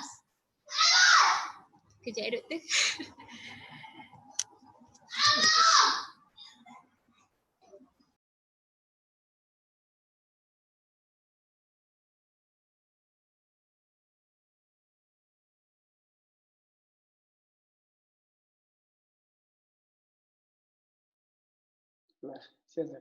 Sorry. Okay, so next for Bridger syndrome. So Bridger syndrome, it is so a deletion of chromosome 22, and it is by there's another name is a CASH22, which C is cardiac abnormality, A abnormal facies, timing hyperplasia, cleft palate, and hypocalcemia. So actually for Bridger syndromes, it is most of in the baby, so there is a developmental delay that can occur. So later will become progress until it goes to intellectually disabled. And then next is Williams syndrome. So Williams syndrome also a deletion of chromosome 7. And then the intellectual disability is common also in Williams syndromes, but to mild to moderate range. So however, for Williams syndrome, there is saying that they tend to be very social and friendly. For social interaction is okay. However, for other parts, maybe some deficit. And then next is Smith-Manganese. is Smith Organis is deletion of chromosome 17. And then it is mild to moderate intellectual disability. Can occur in the Smith-Magenis syndromes. And then the features is in this picture. So, and then okay, next is Angelman and Prader-Willi. Basically, Angelman and Prader-Willi, there is deletion. However,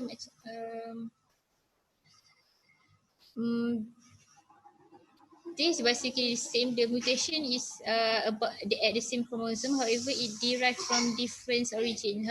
For Angelman syndrome, it derived from the maternal origin. For Prader-Willi, it's derived from the paternal origin. So for the Angelman syndrome, it is neurodevelopmental disorder that characterized by severe intellectual disability and movement or balance disorder. And then, however, the behavior characteristic is frequent laughter or smiling, and is very excited. And for Prader-Willi, it is characterized by hypotonia. In this picture, it is mentioned that hypotonia, genital hypoplasia, small hands and feet, and abnormal faces features abnormally. However, between Angelman and Prader-Willi, Angelman is severe ID. However, Prader-Willi may have mild ID. Usually occurs in 2/3 of cases, most common. And then this is for the chromosome disorder. Next is single gene disorder. So single gene disorder, there is Fragile X syndromes and Rett syndromes. Which is Fragile X syndromes, this mutation in the Fragile X mental retardation protein.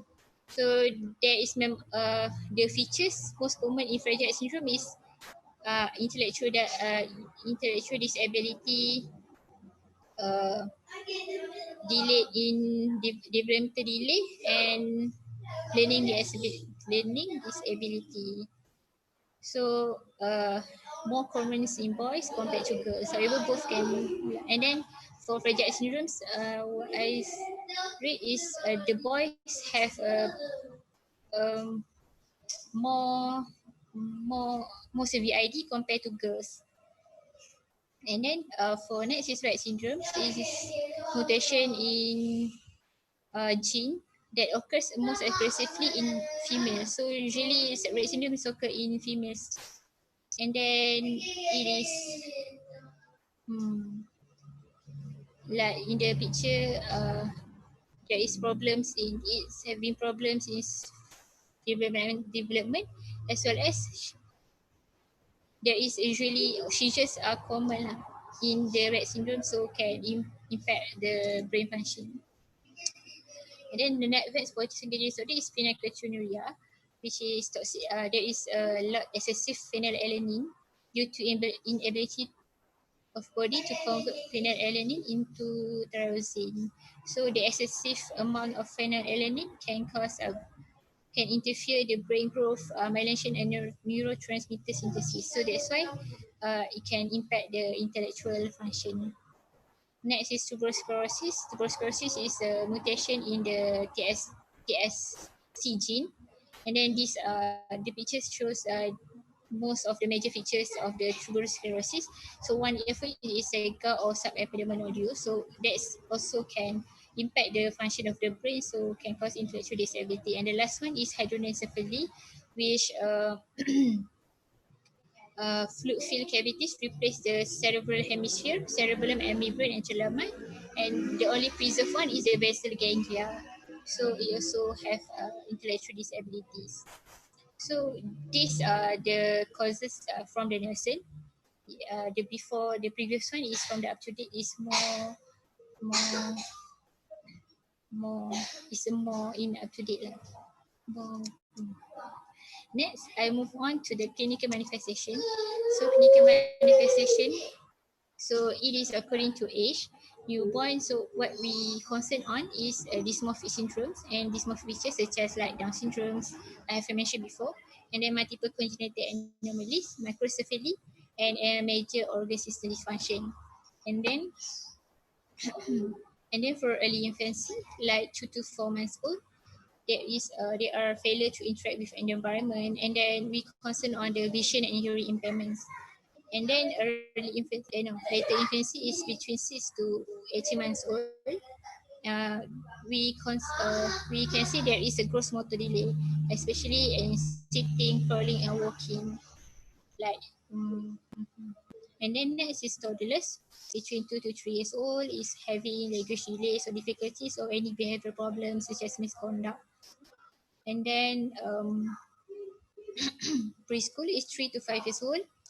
Any having the language difficulties or delays, behavior difficulties, and delay in fine motor skills such as cutting, colouring, and drawing.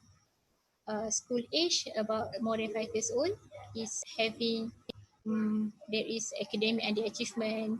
So the parents concerned about that, and then the behavior difficulties such as attention, anxiety, mood, and conduct behavior. So what we want to know, what we like to ask. So first, history. So generally we ask about the gender, either male or female, because some of the syndromes is more common in females and others like Rett syndromes. And then the second one is developmental milestones. So we ask about how the progress of development of the children, either delayed or according to the age. And then level of functioning, especially for the children, especially for all the children, they can tolerating or they can eat by themselves or not. And then next is prenatal or antenatal. Next is antenatal history. So is there any maternal infection like torch, and then alcohol ingestion during the pregnancy, smoking during pregnancy, medication use during pregnancy, or any radiation exposure like lead exposure. And then in intrapartum, how the children have been delivered. Is it prematurity or small gestational age, any hypoxia, or any congenital anomalies occurs during perinatal. The next one is postnatal, such as deep jaundice in neonatal period, convulsion and motor belly, like as we mentioned by previous presentation, deep jaundice. So next is nutritional history is of the children having a good nutrition or not. Is there any failure to thrive, physical growth, any failure to thrive, and then how the children is.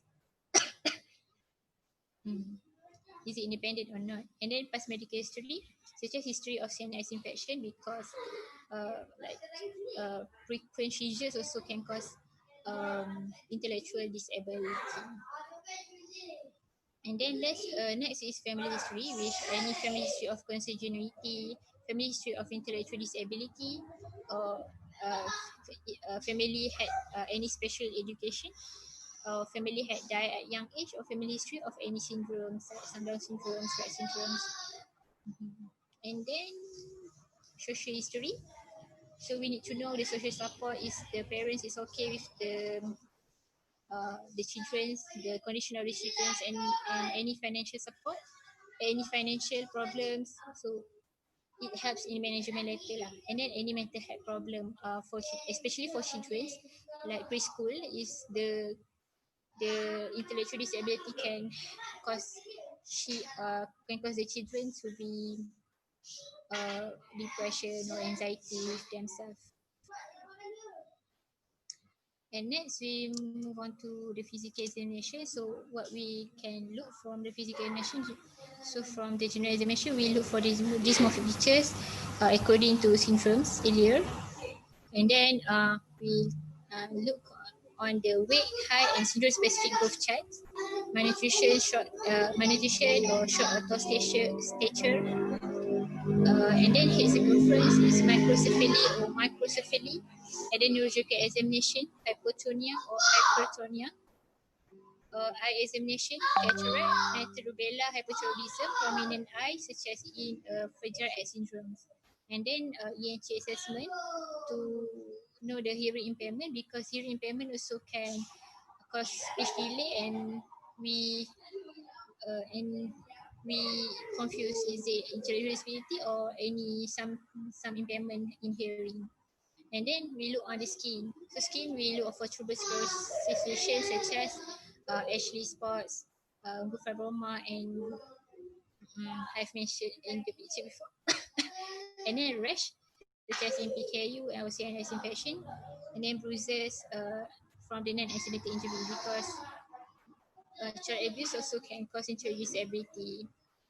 And then next we assess the heart, the lungs, the abdomen, GU system and musculoskeletal system, because some of it is associated with syndromes. And then we assess the developmental milestone according to gross motor, fine motor, language, and social interactions.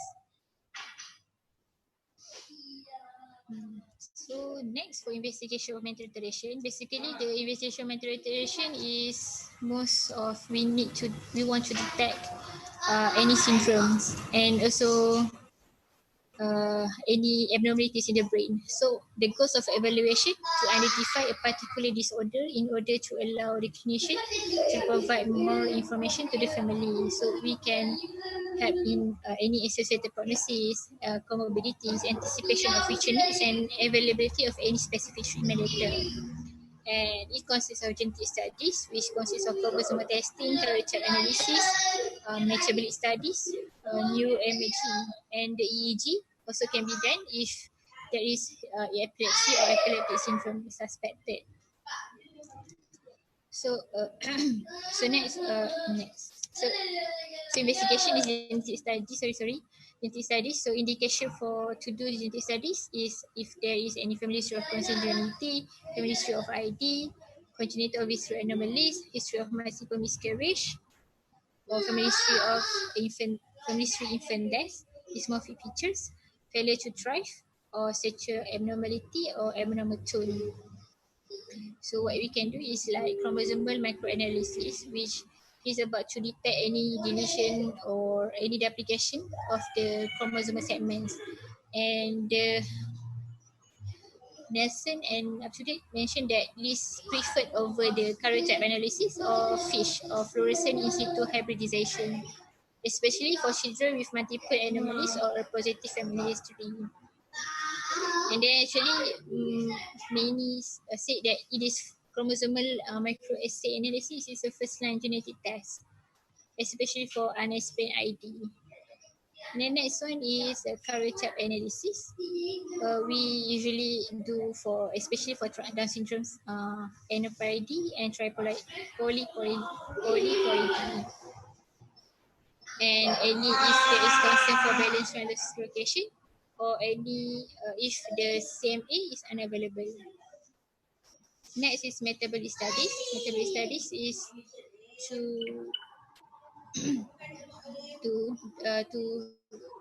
measure the serum ammonia, urinary organic acids, plasma amino acids, and blood lactate as lysosomal enzymes in lymphocyte. So, and then the last one that we can investigate is from the neuroimaging. So, what is indication to do the neuroimaging is there is concerning features in the history such as seizures, progressive or degenerative neurologic symptoms. And then next indication if it is abnormal findings on physical examination such as any microcephaly, or any focal neurologic deficit. And then if the area is endemic, the area is have a history of exposure to lead, mercury, so we need to do a blood testing for that lah, to know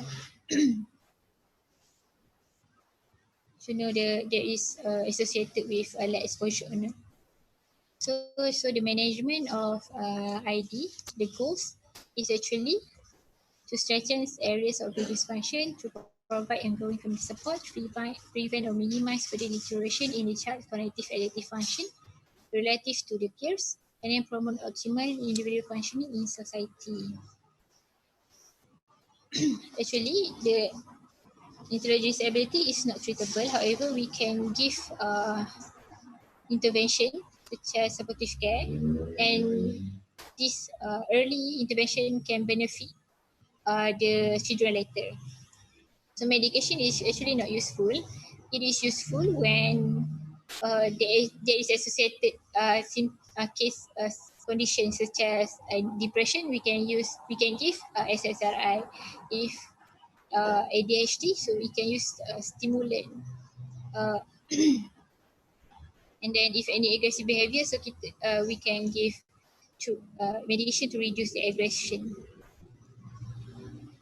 So mainly the management is supportive care. So first is primary care. So primary care, we anticipate the guidance to the children's level of function, such as feeding, toileting, school.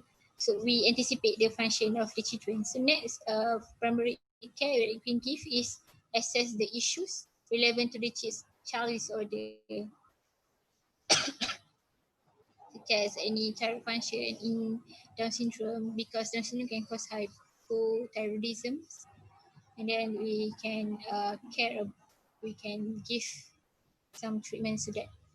And then next is multidisciplinary management. So it is multidisciplinary, like from the pediatrician, from the physical therapists, occupational therapists, from the speech therapy. So all of the management, multidisciplinary approach can help in the development of the children's later. And next one is periodic re-evaluation, because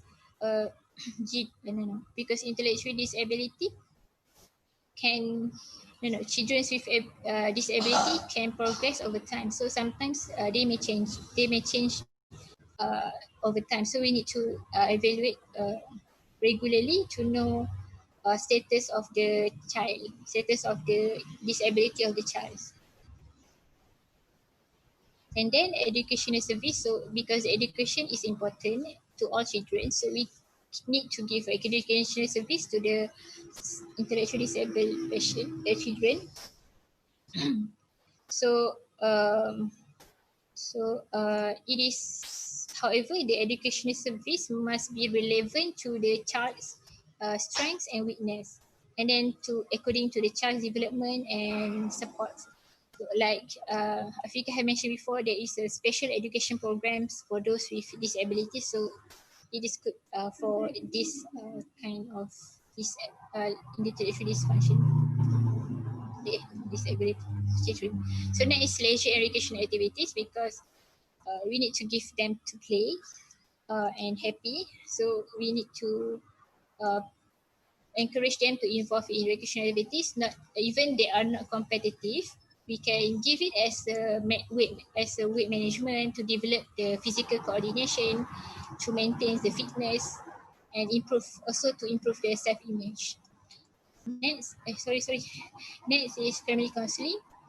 So we need to counsel the patient, the family, especially the parents, to help and to take care the children and how to take care.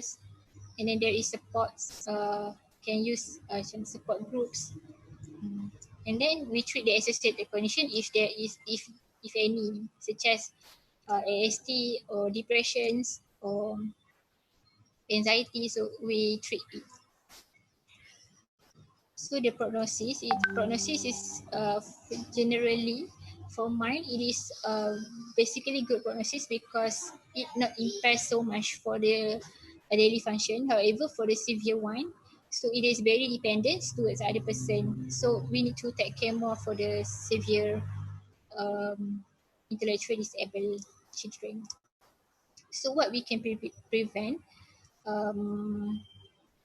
to prevent the intellectual disability in children. So we have I classify into primary, secondary, and tertiary. So for primary is to measure to prevent intellectual disability by condition that cause or contribute to ID, such as like we give genetic counselling, such as avoid consanguineous marriage, and then appropriate prenatal care, such as reduce alcohol exposure, ensure the adequate intake of folic acid.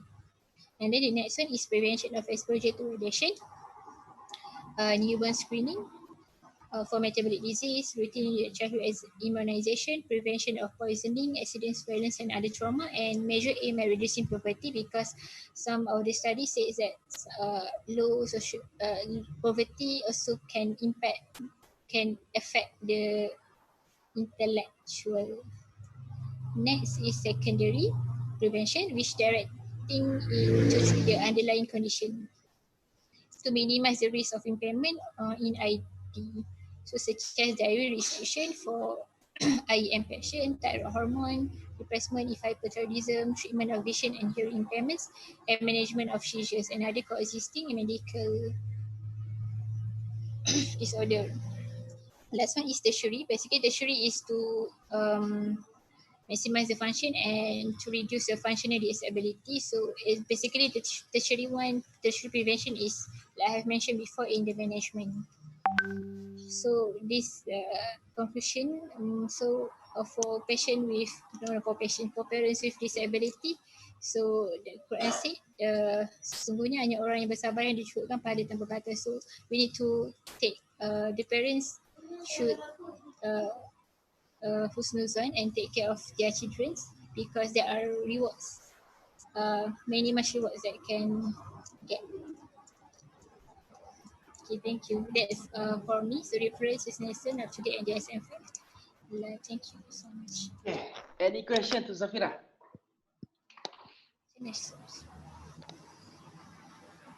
Anyone? Tidur belaka dah.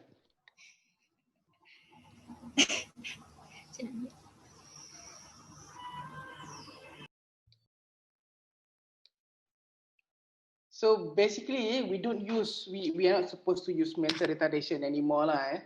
Sebab even though if you say mental, actually during my time as a student before 2006, masa tu pun there's already a concern about the term retardation. So we were masa tu basically we prefer to use mental restriction rather than retardation. But then I think the preference is to say intellectual and developmental disability rather than mental retardation. So because stigmatization, as mentioned by Zafirah, and then people calling it retard, you retard. And so all these are quite bad in terms of prognostication for family and things. So that's why I think the term intellectual disability or intellectual and developmental disability is more preferred rather than mental retardation. Okay, the few issues. Yang first thing is we all need to remember that the first thing that we need to identify the risk. Again, to prevent intellectual disability, among the most important thing is to identify the risk. For you to be able as a doctor, we need to able to understand that if you don't manage neonatal hypoglycemia very well, then the risk is intellectual disability. Then if you know the mom has a risk, the mom has diabetes, and then mother is on insulin with very poor blood sugar control, you know the child has risk of hypoglycemia. Neonatal hypoglycemia, among the problem is intellectual disability. So these are the things. So identifying the risk is very important. Early intervention program is another very important issue. So we need to start from very early on. So children like those with Down syndrome, those with other syndromes as well. So it is very important for us to get the proper early intervention program. Down syndrome, if we do proper intervention, if we do proper physiotherapy, proper program, they can achieve a lot in life. Rather than we leave it, we don't do anything. So the more we can offer to the children, the more they actually can achieve. Again, for the family, I think it's very important. The last few slides that Zafirah has mentioned, the acceptance of the family and things. So we usually say lah. So like if what I usually say to parents kan, maknanya if you have normal child, so you may be happy that the child looks normal, looks cute and whatnot, but then you don't know whether the child is actually will go to heaven or go to hell. So you don't know what's going to happen with these children. Are they going to be useful to human being or are they going to be a scum in the earth? Kita tak tahu dah anak tu pergi mana. Dia pergi syurga ke neraka ke, dia bawa these children, are they going to pull the parents to heaven or hell. But your children with this intellectual disability, these are the children that are confirmed their place in heaven, and these are the children that may pull the parents to heaven as well. But the thing is, it's easy to say, but it's not easy to accept. You can say it easily, tapi bila nak terima, even for yourself, it's very difficult. So I think this is one thing that we need to remember. And then again, the issue about multidisciplinary approach is very important. Multidisciplinary and community approach is very important. Okay, we have already passed 2 hours, isn't it? Okay, we have one more presentation, kan? Yes, Dr. Larat lagi ke tak larat dah? Boleh lah laju-laju je lah. And then yang extra class tu, I think kita kena reschedule lah. Kepala kan. Okay, so okay, let's proceed.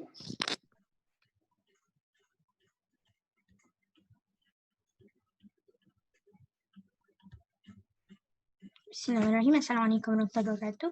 So my name is Aqilah and I'll be the last presenter for today, and I'll be talking about palliative care in the context of pediatric patients. So this is the outline of my presentation. First, we'll discuss about what is a definition and also principle in palliative care, and then who actually needs palliative care, what type of PEDS patient needs palliative care, and also who will provide palliative care towards this patient. And then we look towards death in the child's perspective, and proceed with symptoms management and also end of life care. Okay. So according to the World Health Organization, palliative care can be defined as the active, total care of the child's body, mind, and also spirit, and not only limited to the care of the patient itself, it also involves giving support to the family members. Optimally, this palliative care should begin when a life-threatening illness or condition is diagnosed and continues regardless of whether or not a child receives treatment directed at the underlying illness. So the goal of palliative care is to actually improve the quality of life of the patients and also the family members, as well as maintaining the dignity and also ameliorating the suffering of the seriously ill child. So how do we do this? How do we improve the quality of life of the patients? It is actually by facing the problems which is associated with the life-threatening illness through prevention and also relief of suffering. So how do we do this? By means of early identification and also assessment of patients' symptoms such as pain and other problems involving the physical, psychosocial, and also spiritual aspect. So what is the difference between palliative care among adults and in pediatric patients? So first, because they vary in the cognitive abilities and also emotional maturity of the child, also adolescents, because we know the pediatric patient actually encompasses from children up until adolescent. So these ages are varied ages, so they have varying cognitive abilities and also emotional maturity. And also, what's the difference is that the difference in the causes of the life-threatening itself, the type of disease in which this pediatric patient has compared to adult patient. Another thing is the difference in emotional and psychological issue regarding the seriously ill child. And apart from necessity to deal with the child, we also need to deal with the parents, and in some families, even siblings who are affected by the illness that a pediatric patient has. And in this case, in pediatrics context, the authority of decision making about patient's care resides with the parents and not the child, because we know children has no eligibility to give consent.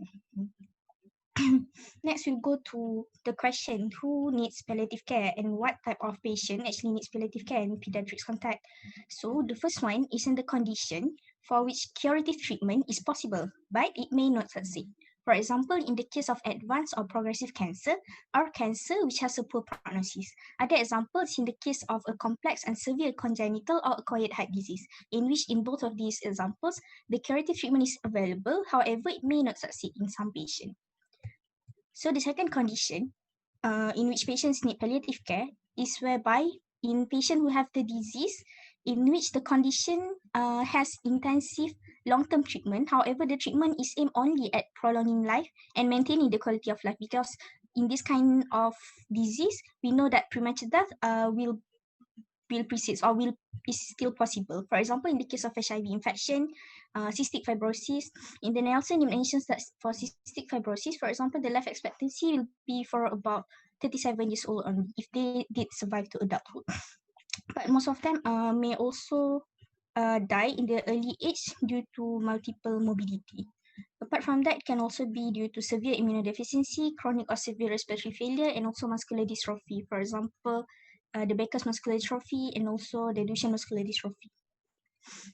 The third condition in which patients need palliative care is when patients is diagnosed with a progressive condition for which there is no curative option, in which the treatment is almost exclusively palliative after diagnosis.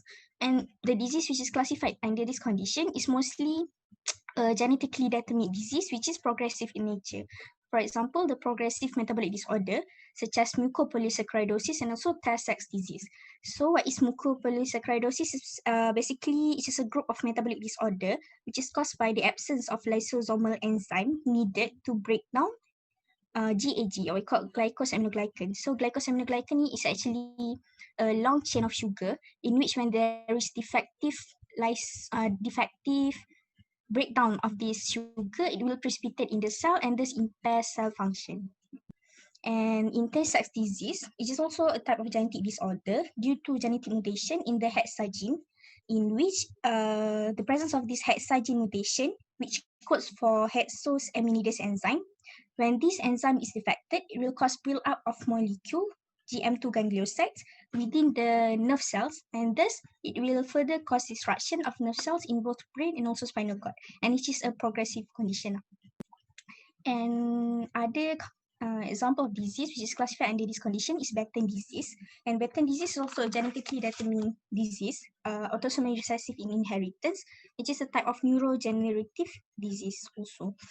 In the early stage, early signs of patients with this Batten disease may be subtle. For example, personality changes or behavior changes or even slow learning or regression. But over time, these affected children can have mental impairment, may have seizures, worsening seizures, and progressively loss of sight and further neurodegenerative manifestation.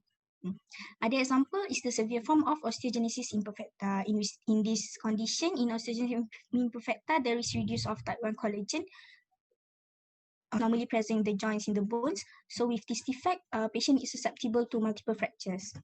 And the condition do you know any movie where the protagonist has osteogenesis imperfecta? I'm not Hollywood sure. movie. Tom Hansen. Unbreakable. Forrest Gump. Forrest Gump osteogenesis imperfecta ke? Unbreakable tu. Unbreakable, yes. Okay. And the fourth condition in which patients need palliative care is whereby a patient is diagnosed with a condition which is non-progressive. However, it causes severe disability, which causes extreme vulnerability to the health complication. For example, in the case of severe cerebral palsy with recurrent infection, and also in the case of severe neurologic sequelae following infectious disease, in case of hypoxia or anoxic brain injury, and also brain malformation such as holoprosencephaly or lysencephaly. So these are the example. You could classify the disease according to these 4 conditions. So we have already identified which type of pediatric patient actually needs palliative care. So the next question will be who provides this palliative care.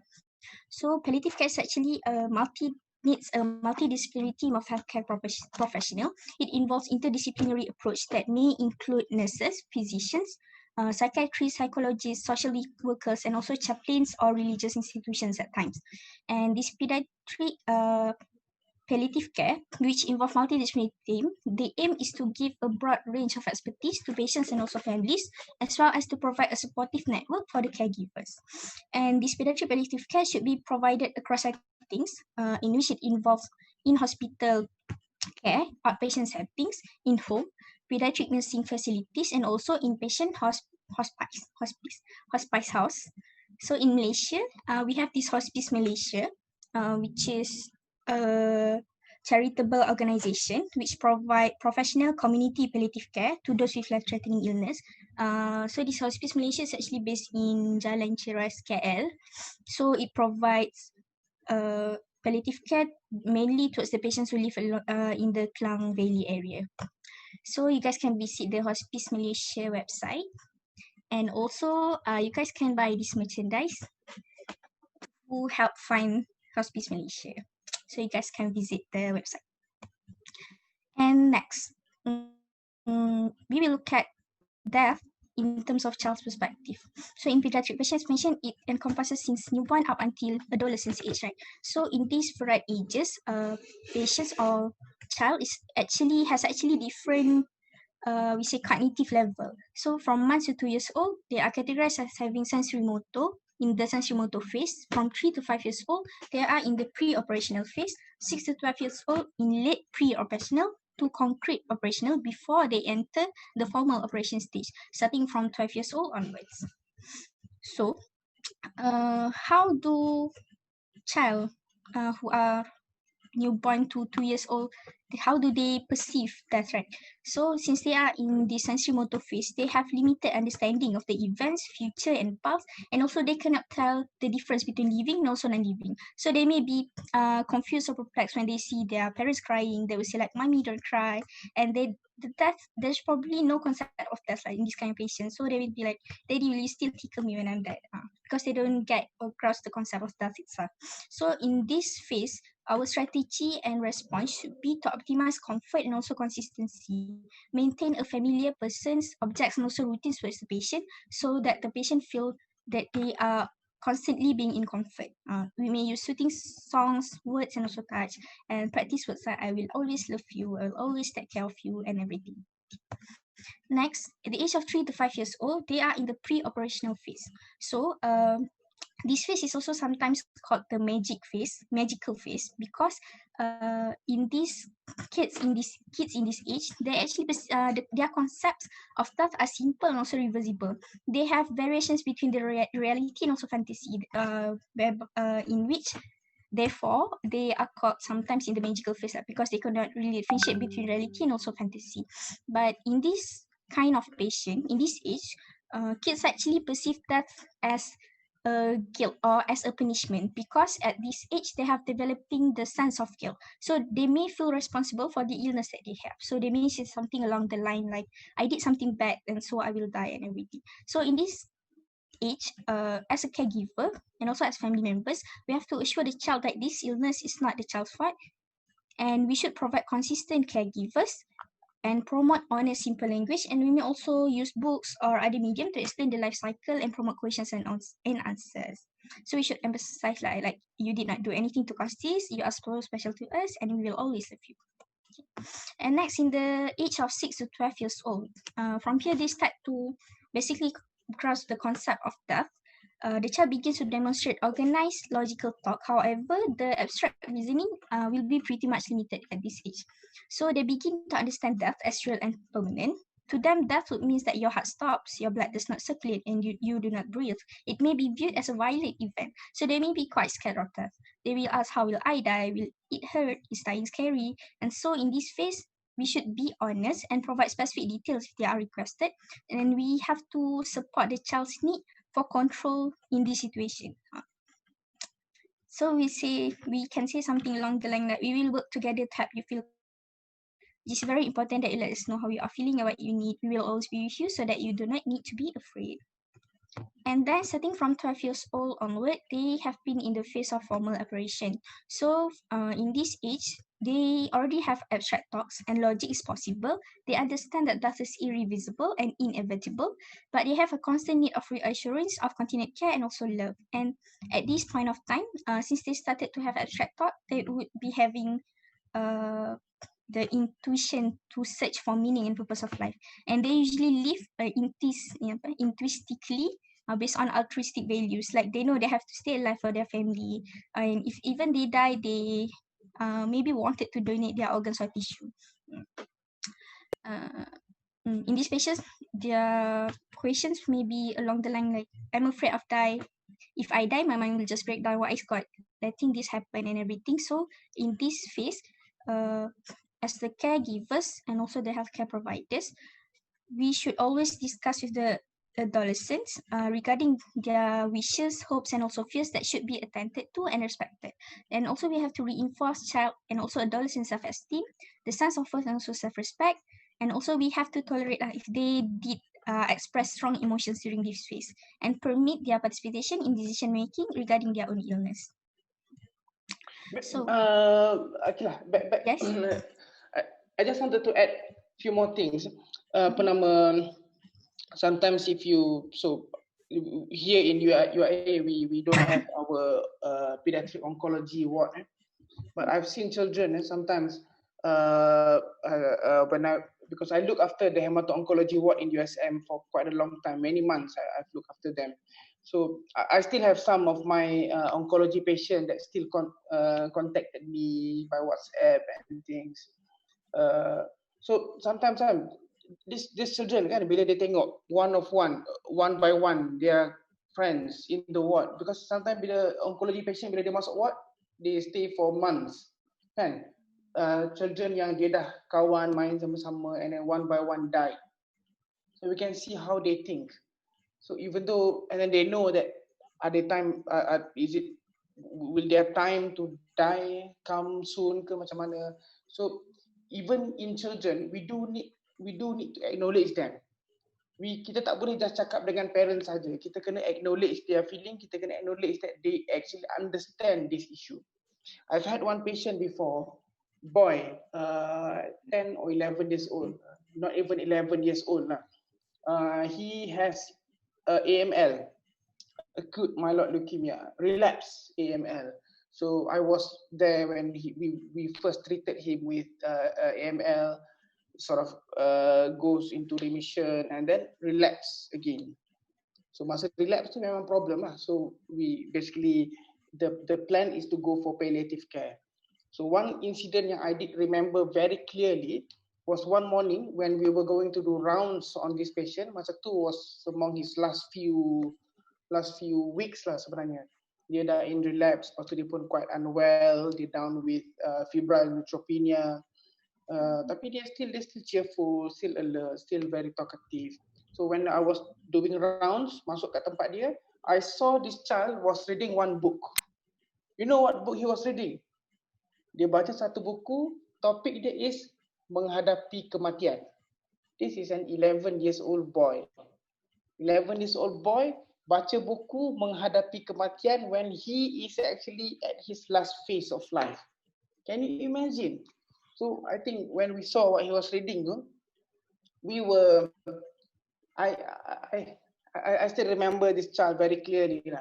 Each time I think about this child, saya pun rasa macam I felt like crying myself. Maknanya, how this 11 years old boy, he knows that his time is coming, and he's reading that book, and dia pesan buku ni nak kasih pada which friend, barang ni dia nak kasih pada kawan siapa. So he thinks about others. So can you imagine this 11 years old? Kalau kita dulu kan, umur 14 pun apa benda yang kita fikir kan. So my point is sometimes do not underestimate children. So they may be small, they may be, but their mind sometimes really will be surprised with what they can do and what they can think. Another interesting thing for me to share in terms of how a child sees death. Okay, I have 5 children. My eldest is now 14. So dulu I used to work in Muazzam, and my family lives in Kuantan. So I usually macam bila on call I'll stay in Muazzam, but then if I'm not on call then I'll macam balik hari kan after work, then I'll come back. So there was one time I forgot that I'm on call. So sometimes I bring my son tu berapa I think 3-4 years old lah. Sometimes I bring my son to clinic, so he joins my clinic and things.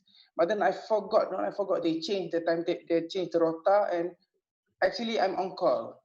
So when I'm on call, my son needs to be with me. Kan? So maknanya my son needs to be with me for 36 hours in the hospital. So that night, when obviously we don't bring any other extra clothes, so he's wearing the same clothes for 36 hours. So that one night, there was one patient collapse in the ward. So obviously pukul 10 malam, I cannot leave my son alone. So I bawa my son, resuscitate this patient, dia tengok kat belakang. And he saw me resuscitating this patient, and then actually the patient died. So and then I saw, this is a child of 3 or 4 years old, but despite him being a small child, he understands that this is a major event. this is an event that needs empathy. So he was able to show empathy to the family. Dia tak main-main, dia tak bising-bising, he shows empathy. He understands that this is a huge event, and he was able to show empathy and things. So I think the point I'm trying to say is, even though the children are small, they actually can understand this sort of issue. So especially if they involve the child, more so kita kena involve them together as well. Okay, all right, proceed. Okay, so next, when we talk about palliative care, it may seem like a subjective concept, right? However, these are the elements of palliative care basically. First would include the pain management. Second is the expertise with feeding and also nutritional issues. Third will be the management of common symptoms which presents in patients needing palliative care. So first, for pain management, in order to identify pain that patients have, we have to do regular pain assessment throughout the course of treatment. And our aim is to initially prevent pain, however, which is inevitable, we try to reduce and also control the pain. And these measures would include both non-pharmacologic and also pharmacologic measures. By using the WHO analgesic ladder approach as a guideline. So in this WHO analgesic ladder approach for pediatrics, we see that for a mild pain, we start first with non-opioid. Non-opioid could be ibuprofen or paracetamol in patient aged more than 3 months old. However, in patients less than 3 months old, we'll opt for paracetamol only. And then we will step up the medication for pain if pain persists or increases, and we will include any strong opioids, for example, morphine or fentanyl, oxycodone, hydromorphine, and we can also include adjuvant, for example, antidepressant, anticonvulsant, and others in order to relieve patients' pain. And sometimes patients in palliative care, since they in some patients, they don't really have active movement and they may confine into bed, so they are more prone and higher risk to get constipation. So we can also consider to give prophylactic laxative to avoid constipation and thus to reduce the pain that patients has. And as a matter of rule, we should avoid unnecessary painful procedures in palliative care patients. We should also administer adequate doses of analgesics by the clock. By the clock means not only after patient has pain only we give the analgesic, but we tailor the doses of analgesic and also the timing or the frequency according to the drug's half-life by itself in order to prevent pain. We should give sufficient dose and an appropriate pharmacological formulation should be chosen to enable children and also their family to sleep through night without waking in pain in order to improve their quality of life. So this is generally pain can be divided into nociceptive pain and also neuropathic pain. In nociceptive pain, it is due to the signal sent to the nociceptors due to pain which is inflicted at the organs or at the skin, joints or bone surfaces. And meanwhile, neuropathic pain will be caused by dysfunction in the nervous system or neuron itself, damage to the nerve itself, which cause neuropathic pain. So in these cases, both of these cases, we can go for non-pharmacology and also pharmacological management. And for non-pharmacology may include relaxation. We could reduce the noise or relax patient by using music or guided imagery, and also even physical contact will provide relaxation to the patient. We can also try to apply local hot or cold application and also other comfort measures.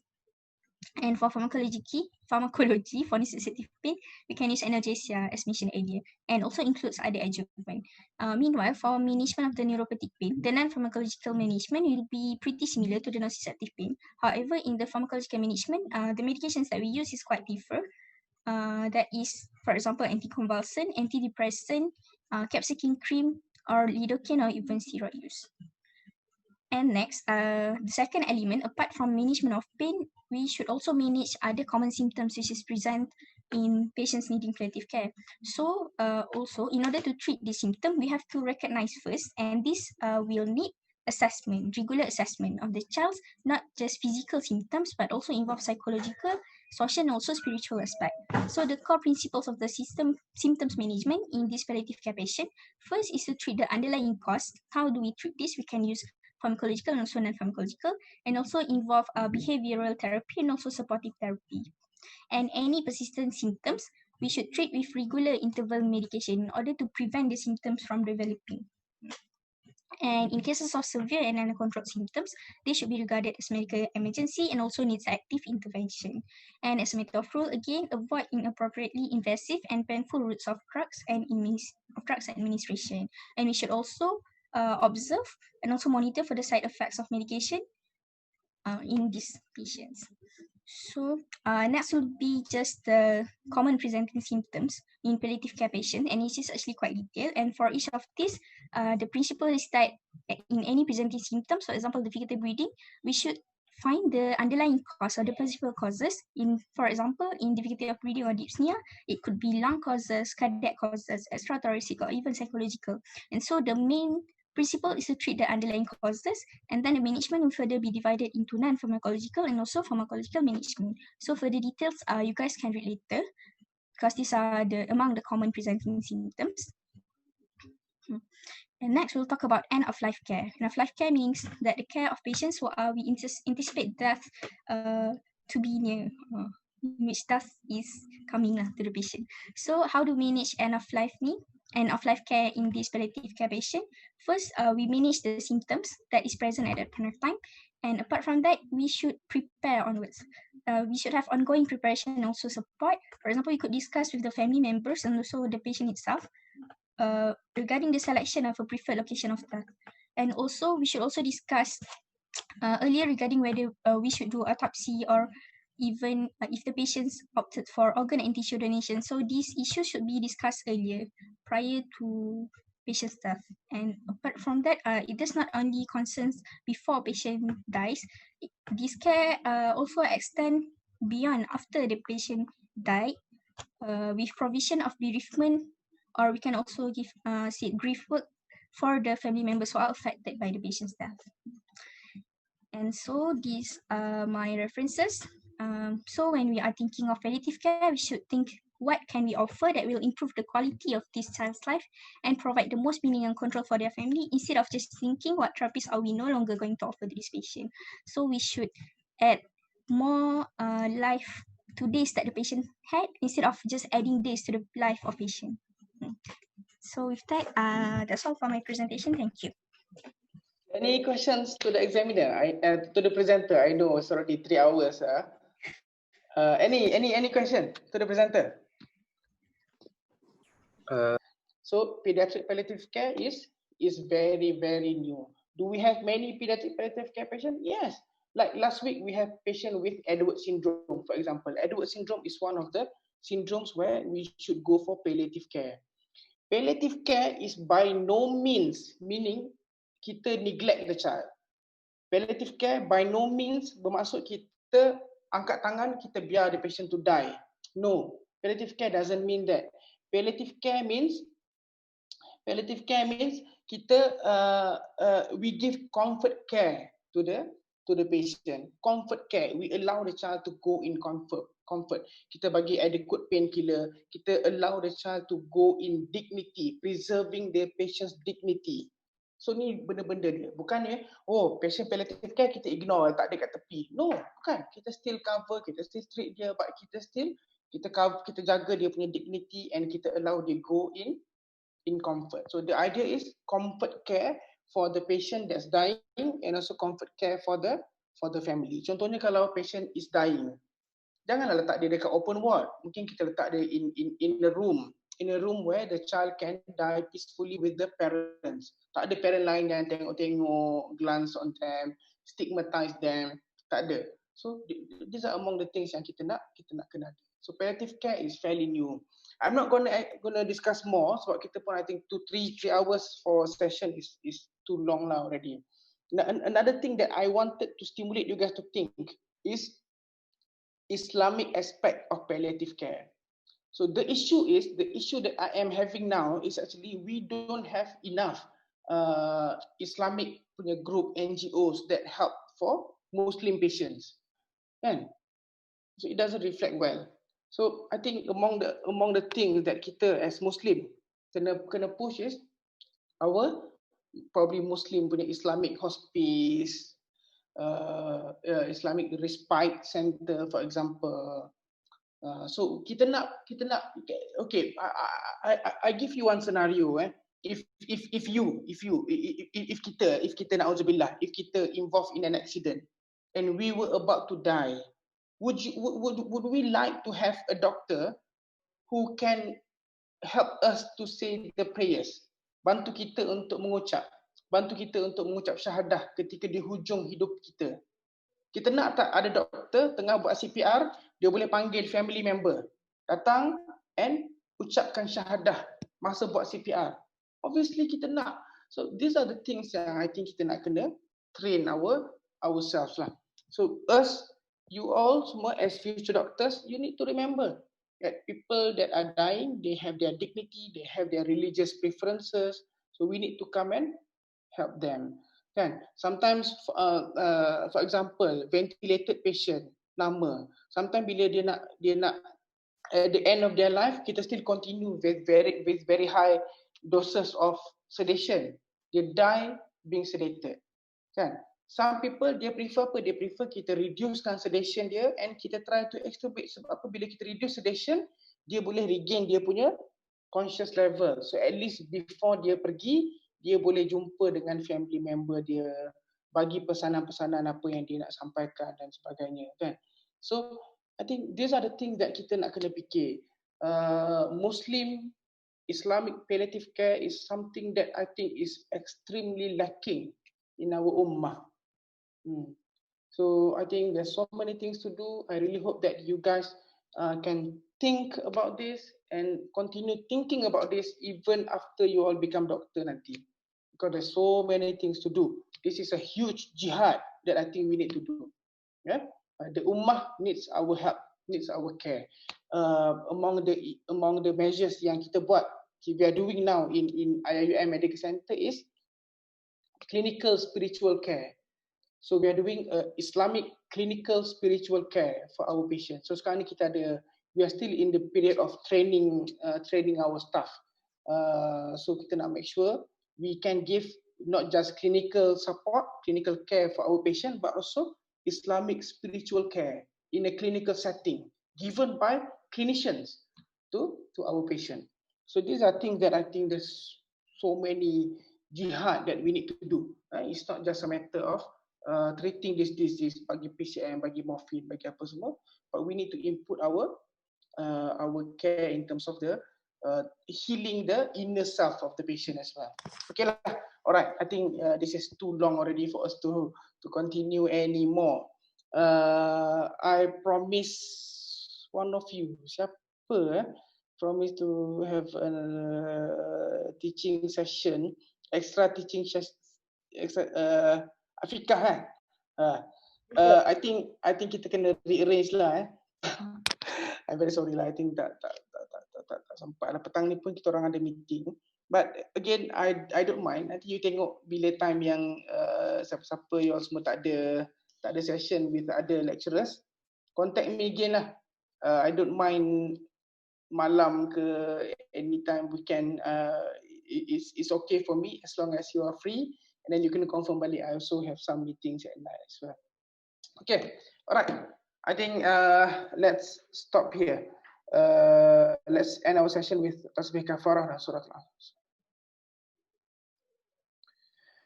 Okay, Assalamualaikum. Thank you, Doctor. Thank you, Doctor.